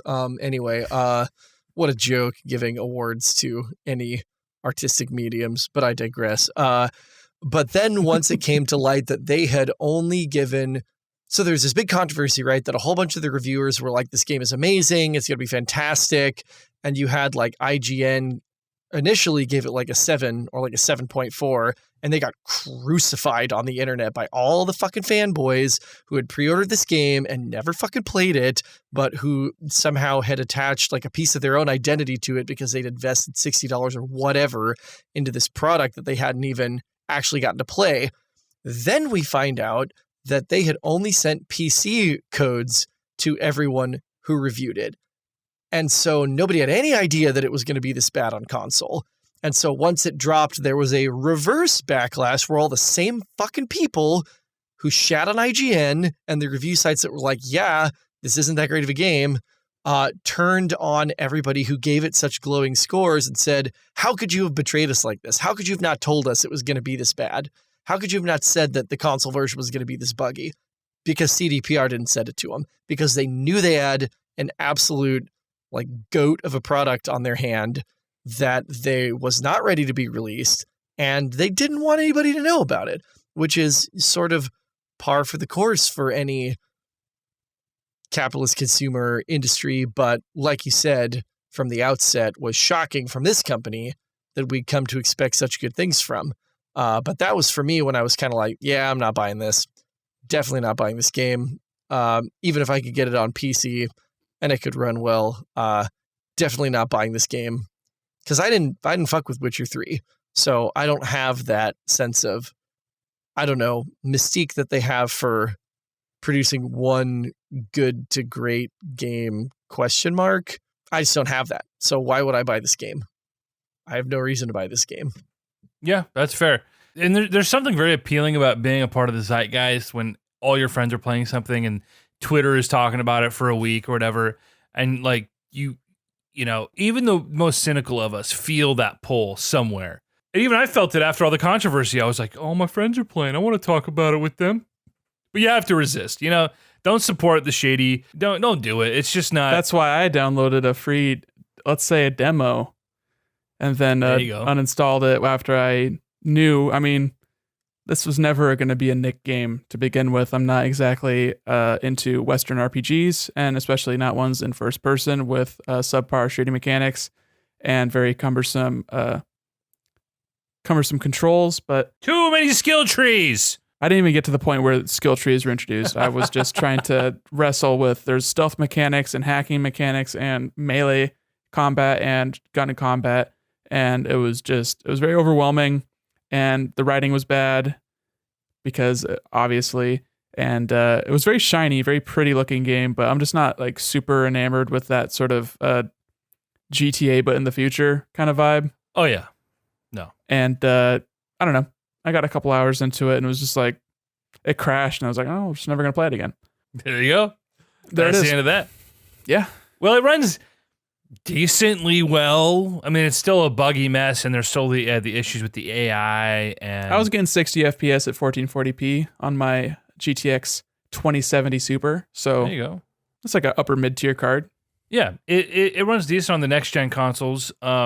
Still not what you would want. And they're not even the like native versions of those games yet. It's just the PS4 Pro and Xbox One X optimized versions, but running on better hardware. You're wondering how in the world can a Xbox Sex or PS5 version, how are they going to justify next gen quote unquote upgrades when it can't even fucking run the last gen quote unquote version? It seems very silly, and they're setting themselves up for disaster again. People are going to expect like, oh, the next gen version is going to look better, play better. And it's like, well, no, it's fucking not. It's just going to be playable.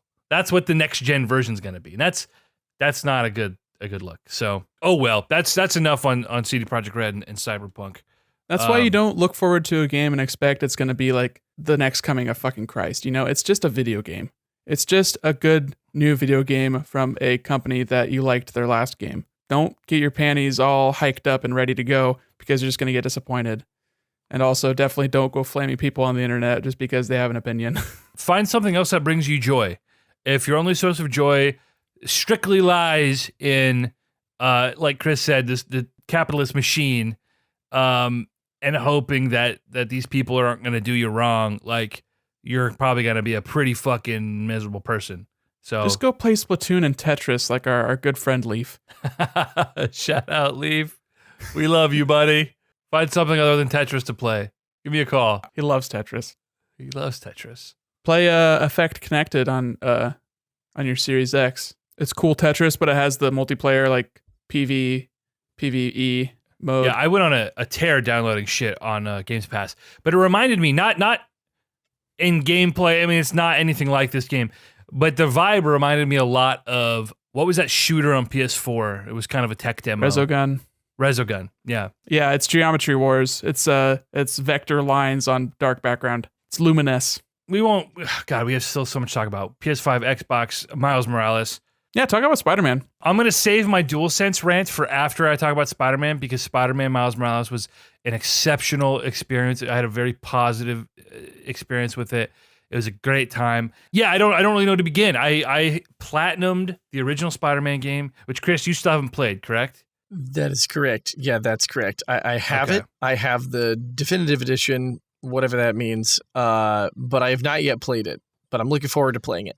That game is, if you're a Spider-Man fan, there's a lot there from a lore perspective, their twist on the characters, you knowing just enough as a fan to like say, hey, I recognize this, but appreciate how they have made it their own. So that's a lot of fun. But it's very much a popcorn flick. Swinging Around is a delight. The story is very campy. You have a ton of villains. Like, it's like the perfect game for me, right? You don't have to take it too seriously. The combat is great if that's your sort of thing. I know it's not necessarily like Nick, as a Souls fan who likes really tight, balanced combat. This isn't going to be for you. It's very much the evolution of the Arkham combat with some cool gadgets and a lot better movement. But I'm into that. It's just deep enough to keep you engaged, just enough sort of gadgets to keep things varied. So it's just like the perfect popcorn game. It's the first game I ever platinumed. I played it several times. I beat it once, then twice on New Game Plus on Ultimate Difficulty. Then I played it again this year during quarantine, and then I platinumed New Game Plus again on PS5.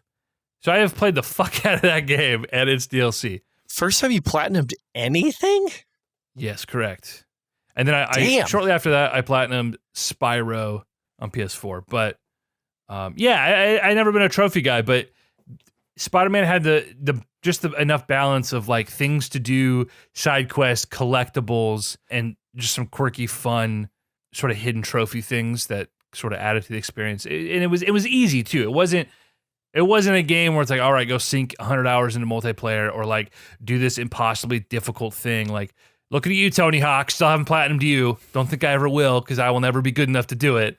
So shit like that. So yeah, my first platinum. So are you saying that you've only platinumed or seek to platinum games that were somehow influenced or made by Insomniac? That's 100% accurate. That is it. Anyway, all that to say, I had really high expectations for Miles Morales. The reveal was awesome. I couldn't believe we were getting more Spider-Man. And then when all the talks devolved into like, well, is it DLC? Is it a Lost Legacy sort of like spin-off where it's not really a game, yada, yada, yada. And I was kind of nervous. I was like, oh, is this going to be half-baked, rushed out for launch? No, I'm happy to say that it surpasses the original Spider-Man game in almost every single way. You telling me you don't like playing as Mary Jane on bad forced stealth missions? No, playing as Miles or Mary Jane in the original game was awful. Thankfully, there is none of that in this game. Wait, you don't play as Miles in this game? Oh, yeah. Oh. So, God, yeah. So there's a lot to unpack here. I don't even know where to begin. First of all, the combat. The combat is vastly improved. You have less gadgets, Right. which is fine because Miles, his venom powers are so fucking cool. Why do they have to name them Venom powers when there's literally a character named Venom in Spider-Man? Shout out to fucking Brian Michael Bendis for that one. God damn it, Bendis. Yeah. They were kind of locked into that one. At least I'm assuming it was Bendis. I'm assuming that's where it originated. Yeah, I think you're right. But anyway, the AoE effects are super cool. Like, you feel like legitimately super powered in this game. And so not only as you unlock new powers and you use those venom powers in cool, interesting ways, whether you're launching yourself up into the air or you're like electrocuting people or you're like, pounding the ground and launching people back like a fucking Super Saiyan, it also impacts the story in a really meaningful way.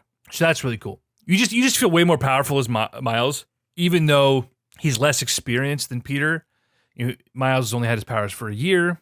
Peter, he's been Spider-Man for 7 or 8 years at this point. So there are things, especially in the story, Miles is trying to figure things out, and that's really cool. But you feel more powerful by the time you get all of the powers unlocked and you kind of figure out how to use them. His stealth, I know we talked about this after the PS reveal this summer. The stealth was really cool. Nothing innovative, I would say, but like in the original game, taking down enemies stealthily was like one of the coolest things you could do. If only just to say, hey, I'm going to do something different, for once, instead of just going in guns blazing. A lot of fun to sneak around and web people to the wall and, whatever. This game, being able to go invisible, like, saved me from so many precarious situations. And they added a couple different ways to take people down from walls or ceilings where you're not just locked to an anchor point, like on a rafter or a light beam or whatever. Right. Instead of just like roping them up onto the rafters, like right. So many different stealth missions were in the first game. Right. Yeah, you have a lot more options in this one. So that was really cool. I really, really enjoyed being able to go invisible. And when I went back to my playthrough of Spidey 2018 New Game Plus on PS5, I was really missing not having the invisibility when I was doing stealth stuff. So yeah, those are all massive improvements to me. Story-wise, also a massive improvement. The first one was good. The first one was very campy. It touched on a lot of comic book lore and kind of put its own twist on things. It was very dense. There were a lot of villains. Some of the story felt a little disjointed. There were so many side things to do. This game is very focused.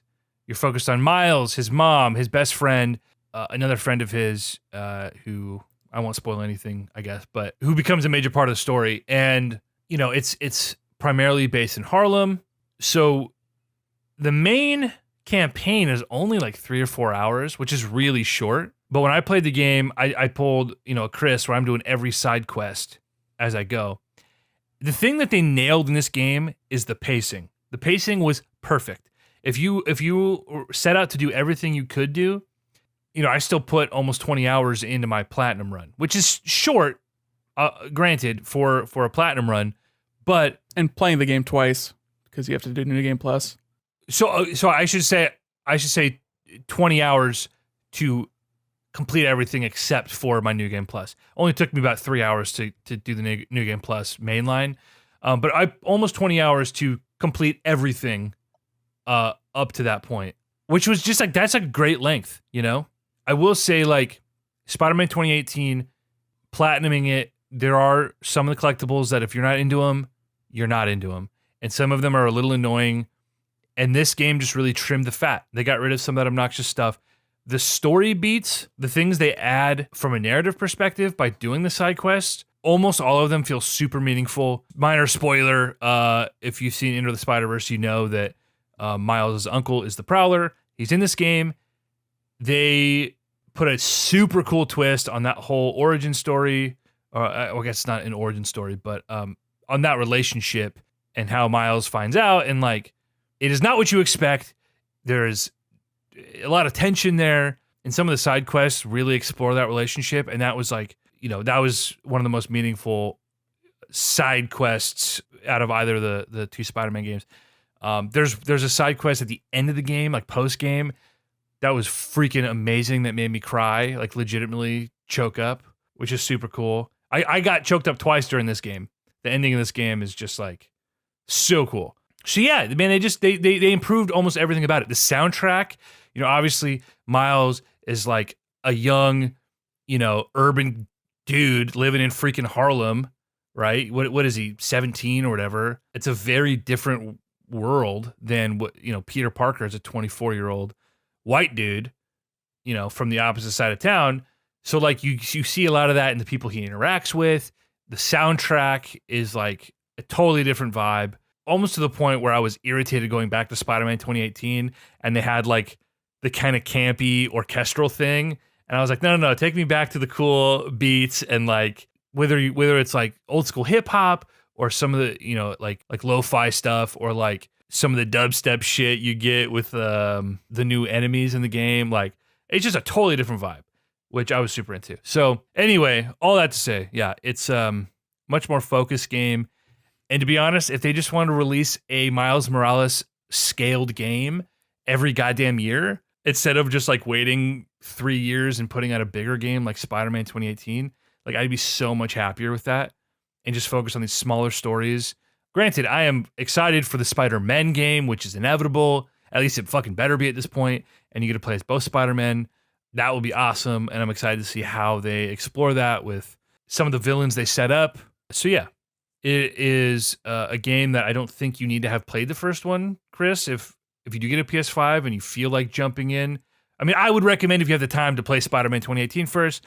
But if you don't feel like you want to invest all that time, you could jump into Miles. They have a recap.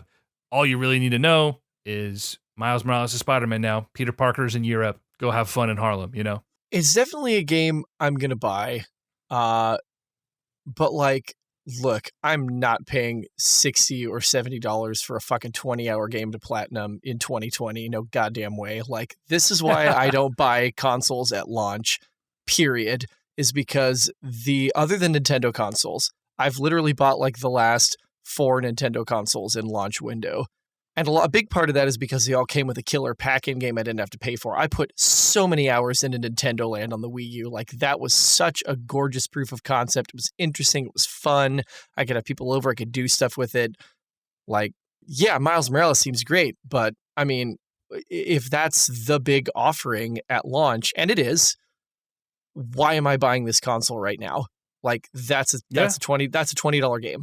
I don't even know what you call that, but like their mid-range is now $50 as opposed to $40. Yeah, no, I mean, it's freaking outrageous. Right, and their top tier games are $70. So I think I got the Ultimate Edition for like $20 because I had like some Best Buy rewards, but like $70 gets you Miles Morales and Spider-Man 2018 Remaster, which is a much more compelling proposition. The remaster of 2018 is great. You get all the DLC, which is also good. That's another 20 hours of content. And you can get that for PS4, and then that gets you the free upgrade to PS5, I believe, if you so desire. It's confusing how it works, but like you pay less for the upgrade if you own it. I can't remember how it all worked, but play Miles Morales on PS4. Yeah, I'm sure it'd run fine. I have to say, performance-wise, so both games have performance and fidelity mode. Performance mode turns off ray tracing and runs at 60 frames consistently. But fidelity mode, it's got the ray tracing and this and that, better textures, runs at a more consistent high resolution, whatever. And I think they patched in a performance mode that also has ray tracing, like a lower ray tracing at a lower resolution. So you have a lot of options here how you want to play your game. Performance-wise, dude, honestly, I played this game in fidelity mode because it looks so nice. And I'm going to say this, and it's going to go against everything I've ever said in my entire life, but Spider-Man was the first game I played where 30 frames per second legitimately just felt more cinematic. It just felt cooler. What?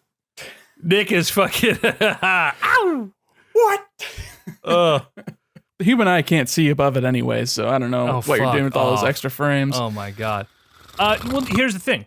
I haven't put enough thought into it or analyzed it enough to know why this was the case, but 60 frames on Spider-Man, both of them, because I played my New Game Plus run in 60 frames on Miles Morales, just so I got that full experience. I never got used to it in 60 frames. It felt uncanny. It was uncomfortable. I don't know why, of course, going from 60 to 30, it's a little jarring. You feel suddenly it's kind of stuttery and whatever. But you get used to it again, and you're like, 30 feels really good. The motion blur helps, whatever. But I just never got used to 60 frames through my whole New Game Plus run. It was a little uncanny. And it's weird because I also picked up Assassin's Creed Valhalla right before I played Miles Morales. And that was a game that I A-B'd performance and fidelity mode. And fidelity mode was unplayable for me. Hands down, unplayable. 60 frames felt amazing. And I don't know what the difference is. Did you look at like any Digital Foundry to see if like the frame pacing was kind of odd for Valhalla on console or something? I did actually watch, I can't remember if they mentioned anything about that. They're focused on a lot of the graphical issues. There's like a lot of tearing at first, and like somehow one consistent thing that I've seen is that like the Xbox Series X is underperforming compared to PS5. And I don't know if that's like a developer's focus thing. Something I was reading about was that the dev kits for Xbox came out after the PS5 dev kits, so developers had less time to optimize for the hardware for Xbox Series versus the PS5. Well, I know, for example, on the Cyberpunk comparisons, it was running poorer on the Xbox Series X, but it had a higher consistent like resolution, and it had higher crowd density and things like that. So like you're getting more bang for your buck and you're slightly worse performance.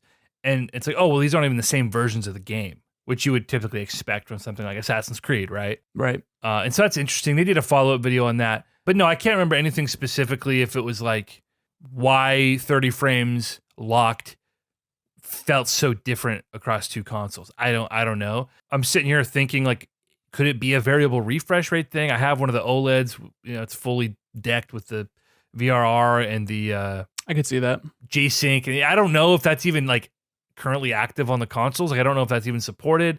I have no idea. But all I know is that 30 frames felt great on Spider-Man. I'm sure it also helps that the last game was built for 30. It's primarily the same engine, so just unlocking the frame rate maybe it doesn't feel as good because it wasn't made with that in mind to begin with. Kind of thing. I don't know. I do not know. They also just added that 4K 60 mode with like light ray tracing or something. They've added some additional options to Miles Morales on PS5. What I wanted to ask you to transfer to the future was, you'd mentioned this a little bit, but talking about Spider-Man and talking about the next Spider-Man video game from Insomniac, how do you think they maintain this sort of trajectory where you're saying that the combat in Miles Morales felt so much better, despite there being less gadgets, but maybe the gadgets weren't necessarily the thing that was making the combat interesting in the first game? How do they do that short of just letting you play as both characters? Is that something? Because I remember talking about that. I said, the next Spider-Man game, you're going to be playing as both Peter and Miles, and that there's a likelihood that, you switch off based on story beats. They could be fighting each other. There's so many things you could do with Spider-Man that they left it open-ended enough at the end of the first one that they could really sort of take it in any direction they wanted to. But do you think it makes sense for them to Metroid you, where they just take away all your abilities from the first game and say, hey, start over, start upgrading again? Or how do you make that so that, I've complained, I've bemoaned this constantly, where it's just a huge problem where skill trees are a big pain in the ass. But how do they do that in the sequel? I think there are a few options here. I don't think you need to offer any like flashy new combat tricks necessarily. They will, and I think there's room for new gadgets for Peter. I think there's room for a new Venom power or two for Miles. I don't think that's unreasonable for either of them. Of course, it's never going to be as exciting as the first time you unlocked, a lot of these things. It won't be as deep or as expansive, and that's fine. But so they'll introduce some new iterations of both of those things. However, the big thing, I certainly hope at least the big gimmick in Spider-Man or Spider-Man 3 or whatever the fuck it's going to be called is symbiote powers. That seems like the most logical thing, especially if it's going to be a Spider-Man 2018 level game. And if you are going to be playing as both Spider-Man or Spider-Man in a meaningful capacity, and there's a world where this could and should happen. That's the thing is they could always, like in Miles Morales, we had talked about, like, I had hoped beyond hope that like, please don't just send Peter off on some lame mission that you set up in the first 2 minutes. You know, well, Peter's gone, so now it's up to Miles. And like, that was the most predictable thing. That's exactly what they did. That was frustrating. If they do a predictable cop-out sort of thing with the Spider-Man or whatever it might be, it could really flop. But there's a way to integrate both of them, both A-being and running a simultaneous narrative, but also team-ups. They set up some cool team-ups with Black Cat and Spider-Man 2018. That could be even cooler with 2 Spider-Men. So I think there's a lot of room for potential there. But symbiotes is the thing they've set up. I don't want to spoil anything for you, Chris. If you plan on playing 2018, there's very minor setup for the symbiote, and I have some theories on what that looks like and how they could go in a new and exciting direction without butchering any existing characters, honoring those characters, but doing something new and exciting, which they set up in post-credit scenes in both of these Spider-Man games. So, of course, for some reason, these companies keep disappointing us, so there's plenty of room for Insomniac to fuck this up. But if they go the logical route, you're going to get symbiotes and you're going to get Spider-Man, and it's going to be fucking cool as fuck. And if they take the same leap they did with Miles Morales, where they trimmed the fat, added enough new content, and nailed the story beats. Again, you care about these characters so much more. Not that you didn't care about them in 2018, but you really care about Miles and his friends. And by the end of the story, the climax of the story was like jaw-dropping. I got emotional. If they can make everything in the next Spider-Man game as meaningful as everything in this game, I mean, good fucking luck, guys. You're speaking my language with that. I mean, I like my games to hurt a little bit. You know what I mean? Like, even the Final Fantasy VII remake, which was my game of the year last year. I know that Nick was giving me shit in the group chat that like, oh, game of the year, Last of Us 2. That's what Chris expected, or fucking whatever he said. The Final Fantasy VII remake was my game of the year, and it hurt a little bit knowing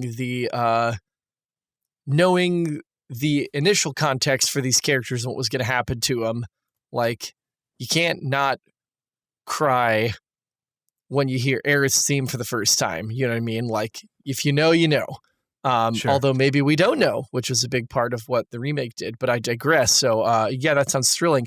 I remember as a kid playing Spider-Man Maximum Carnage, which is like a total... Yeah. It's a terrible game. Absolutely unplayable now. And I've tried. But all the symbiotes just held such an irresistible appeal, and they still do, because Spider-Man and Miles Morales, etc., the Spider-Men are so pure of heart. The idea of this like absolute corrupting force is so compelling and so interesting. And so I think that it would only be the natural direction to take it. And I'm really excited that there's a tease for that.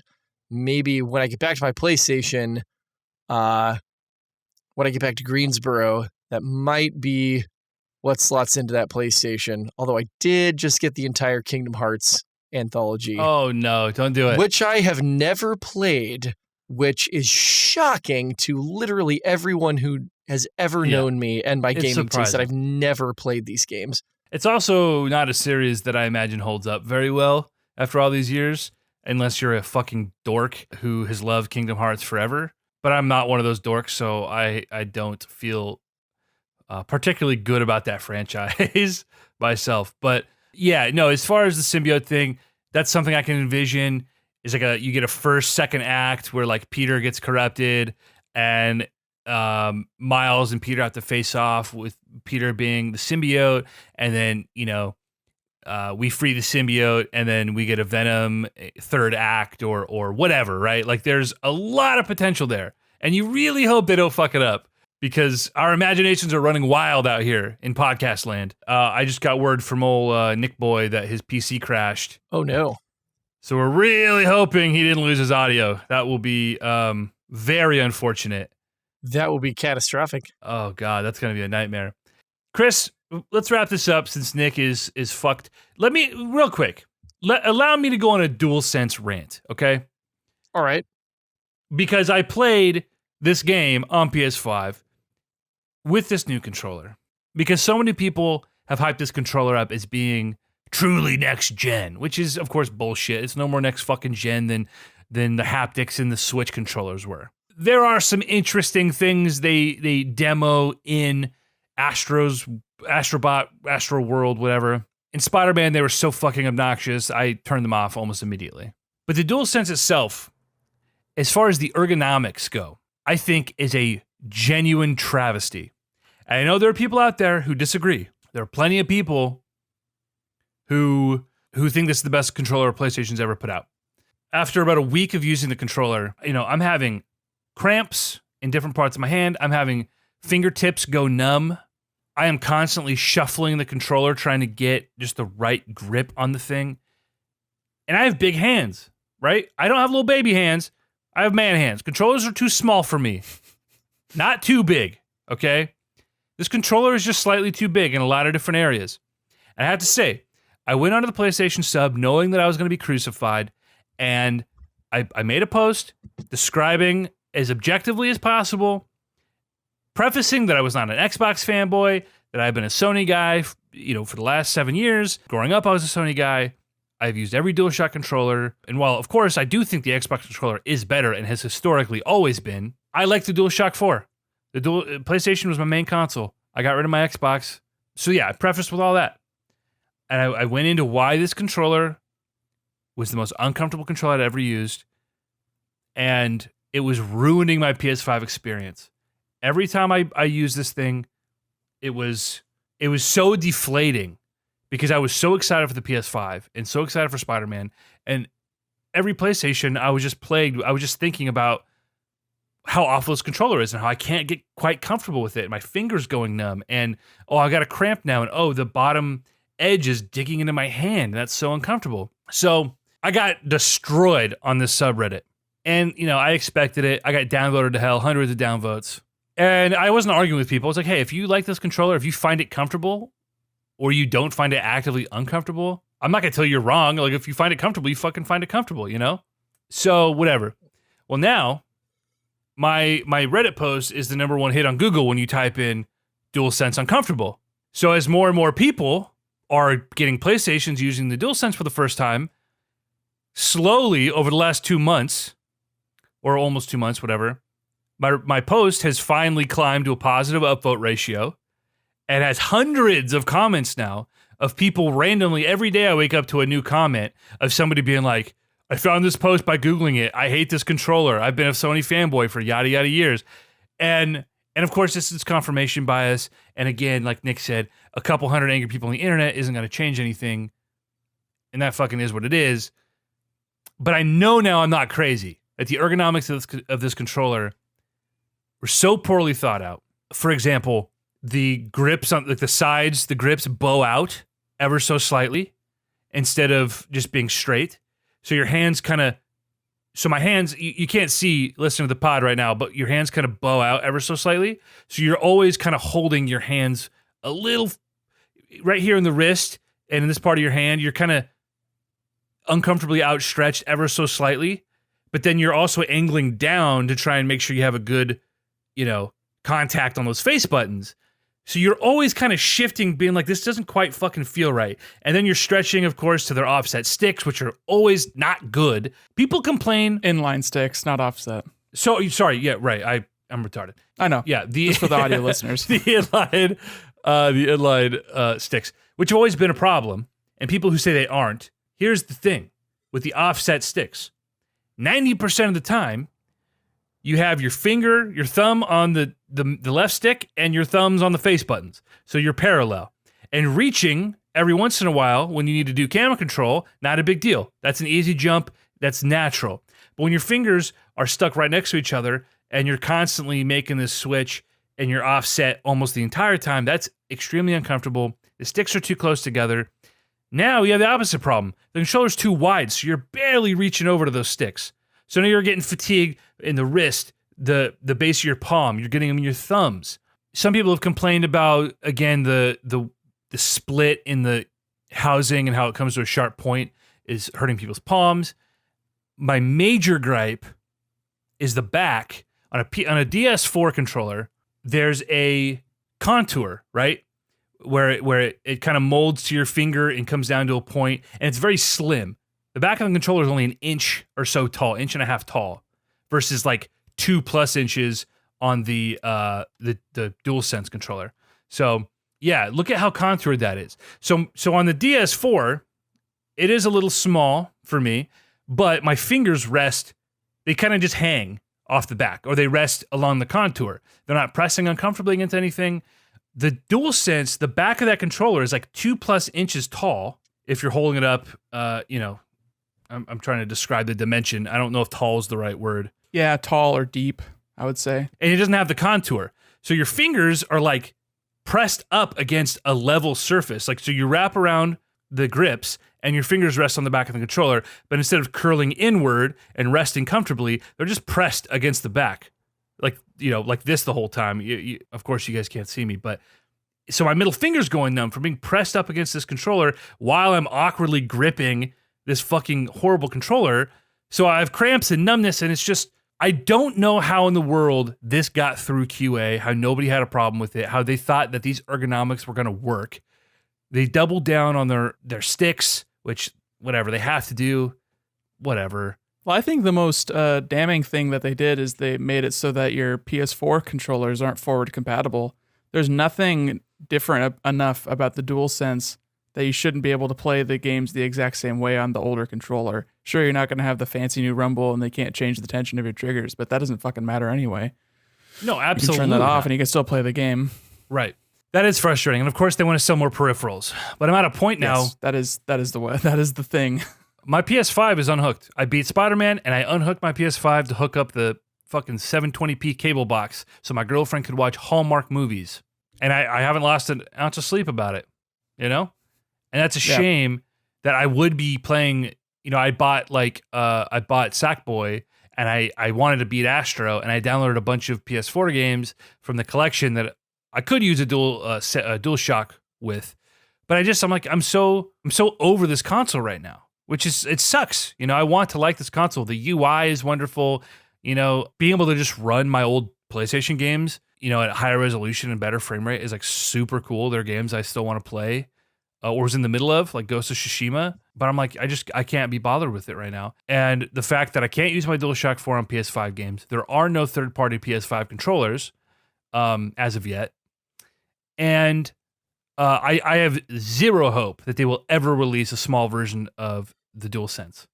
That's unprecedented, right? No, well, they'll have like third-party ones, but they won't make their own, probably. Yeah. And third-party controllers always fucking suck, unless you get like a scuff controller for hundreds of dollars or whatever. They're not that bad. They're just going to be feature light in comparison. I will say the DualSense is very well built. It feels really nice. The first time I held it, I thought, whoa, this is awesome. This feels... Because it's heavier. It's heavier. The texture is really nice. Yeah, it felt really good. But you use it and it all falls apart for me. So that is a unfortunate and glaring black mark on what otherwise would have been a good experience. And I'm bummed. And I've stuck mostly with the Xbox, which has been a lot less impressive because it's kind of more of the same. The controller is the same with some slight improvements, better texture, better D-pad. Yeah, I was going to ask about the D-pad dish thing. So I was thinking about getting an Xbox Series controller one of these days as my updated PC controller, because I've just been rocking a 360 controller with the the batteries. But I guess the Series controller still uses batteries, doesn't it? You have to get the actual rechargeable thing, don't you? Yeah, which fortunately I had some, so that hasn't been an issue. But Xbox Series controller is amazing. I used the Elite 2 controller for a while. It's perfect. It's a perfect controller. Unfortunately, they had some manufacturing problems, which rendered it wasn't unusable. the grip like rubbing off on the back or something? That was the first iteration. The second, the Elite 2s have a button problem, sticky buttons, and it's widespread. Ooh. And it was widespread sucks. on all new Xbox controllers. On the Series controllers, they've gone the opposite problem. They're too loose now. So something about their manufacturing they haven't been able to figure out. Something changed in the last couple of years, and it's been a disaster for them. A material issue, probably. But the clicky D-pad, you're gonna love the click. The dish is weird. I haven't played any precision platformers with it yet, so I couldn't tell you. But just in navigating menus and stuff, it feels fine. We've talked about this. I don't slide my finger across D-pads. I use it like a button. So this might work for you then. The dish could be better for me. It could be worse for me. I don't know. You can't go wrong, man. Xbox has just been perfecting perfection for 15 years. I mean, come on. Yeah. You know, and so ever since they revised the Duke, they really hammered home their dedication to ergonomics. I think the 360 controller, despite its rough D-pad, it fits so well in the hand. Like I was literally just holding mine that's on my desk and comparing how it holds to the DualShock 4, and the DualShock 4 doesn't hold a candle to the 360 controller. The grips are okay for your pinky, your ring, and your middle finger. Your middle finger kind of wants to go into the back of the DualShock, and that has a similar problem to what you were talking about with the DualSense, where it's kind of just a flat plane and it doesn't have like anywhere to go. But because of how petite the controller is in general, it doesn't have that same kind of issue to it. I still have trouble with the DualShock 4 accidentally pressing the home button, being in between the sticks, because I like to use the base of my thumb as my actuation point for the analog sticks, and I end up pressing either against my own thumb when if I'm strafing left and turning, or strafing right and turning left, then my thumbs touch each other, which is weird because it's a fucking wide-ass controller. It's got that big-ass touchpad for no reason. But yeah, I've never been a really big fan of the DualShock 4. It was definitely a huge improvement over the 3 because it doesn't have the sloping triggers on the back for whatever reason they did that for. But yeah, it sucks that you're having trouble with the DualSense, and it's even worse that it's like almost nobody else is having that same trouble. So for like a month, you just feel like you're being gaslit with your terrible hand cramps. Yeah. I took the time and Googled DualSense uncomfortable. Sure enough, first fucking hit, e-jiggle on the Reddit page. And yeah, you should be heartened.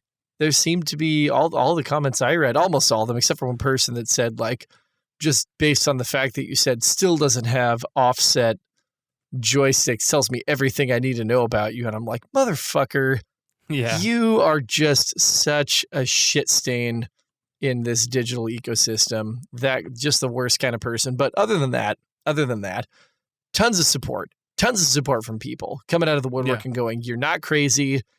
Absolutely agree with you. And it's part of being the first person who kind of had the sack to just go, okay, I'm going to go get crucified in this subreddit by all the fanboys. And that's going to be okay because eventually either nobody's going to agree with me and whatever, I've got a good hot take out there in the Reddit verse, or as more people get this console, just as you said, they're going to show up, they're going to support, they're going to confirm the experience. So good on you for being a trendsetter. I mean, and of course, that's not my goal. I was literally just sitting here. I'm freaking out because I'm like, what? Why is this happening? What the fuck? Like, and I just needed to know if I was crazy or if people were talking about this. And at the time, no one was. But honestly, I'm like, kids aren't going to be able to use this controller. This controller's too big for me, man. Look at these fucking paws. Like, this, my 12-year-old brother is not going to be able to use a DualSense controller, man. So we'll see if this becomes more of a problem as more people actually get the PlayStations in the wild. So, I don't know. It is what it is, and I'm kind of just waiting for, again, either a patch that lets me use my DualShock controllers or a decent third-party alternative. Thankfully, there's like no must-play games right now, so it's, unfortunate that my PlayStation is just sitting there. Maybe I should capitalize on the demand for it and make some money. I don't know. But yeah, whatever. We'll see. I'll buy it from you. Yeah, like I said, I want to make some money, and I would feel real bad trying to upsell a buddy. I'm not going to do that. But I'm not going to lie. If I were to sell my PlayStation, I'm going to sell it for whatever someone's buying them for. So can't speak to the Portland market, but I did spend a little time on Craigslist and Facebook Marketplace, as y'all have been riffing, looking at the going rate. And I'm seeing a low price in the like 700 range, 750. So you can make like a clean 50% profit on it if you wanted to, probably. If you went any higher than that, I expect you'd probably languish a little bit. Yeah. I would just put it on eBay for auction and just let people go crazy thinking they're going to get a deal, and they end up spending $1,000 on it. And listen, I'm not a scalper. I'm not going to sit here trying to buy PlayStation so I can resell them and fuck people over. But like, there is a market and there is a demand. So if someone's going to buy it for more than it's worth, like, that's on them, not on me. Mm-hmm. Make that cheddar. Yeah. Of course, fuck people who go out of their way to buy up all the product and artificially, mark things up and, ruin the fun for everybody. Fuck you. Go trade stocks, you fucking. I gotta bleep. I shouldn't say. No, you should not. That's my fucking opinion on it. But anyway, yeah, I won't be. I probably won't be selling it. That seems like a lot of hassle. And then I have to get a new one down the road, and whatever. I have it. Offer up. I'm seeing digital version $700. Okay, digital version. I saw one digital asking for $1,000. Yeah, I'd be curious to see what they're actually selling for. Yeah, I don't think OfferUp has like a sold.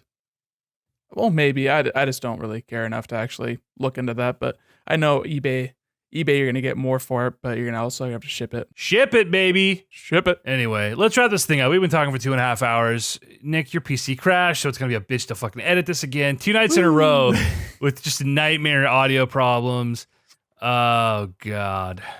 Yeah, hoping the first 2 hours actually made it. I didn't actually go back and listen to it. It said recovered the project, so I just saved that and started a new recording. So hopefully it's not too much of a hassle to stitch together.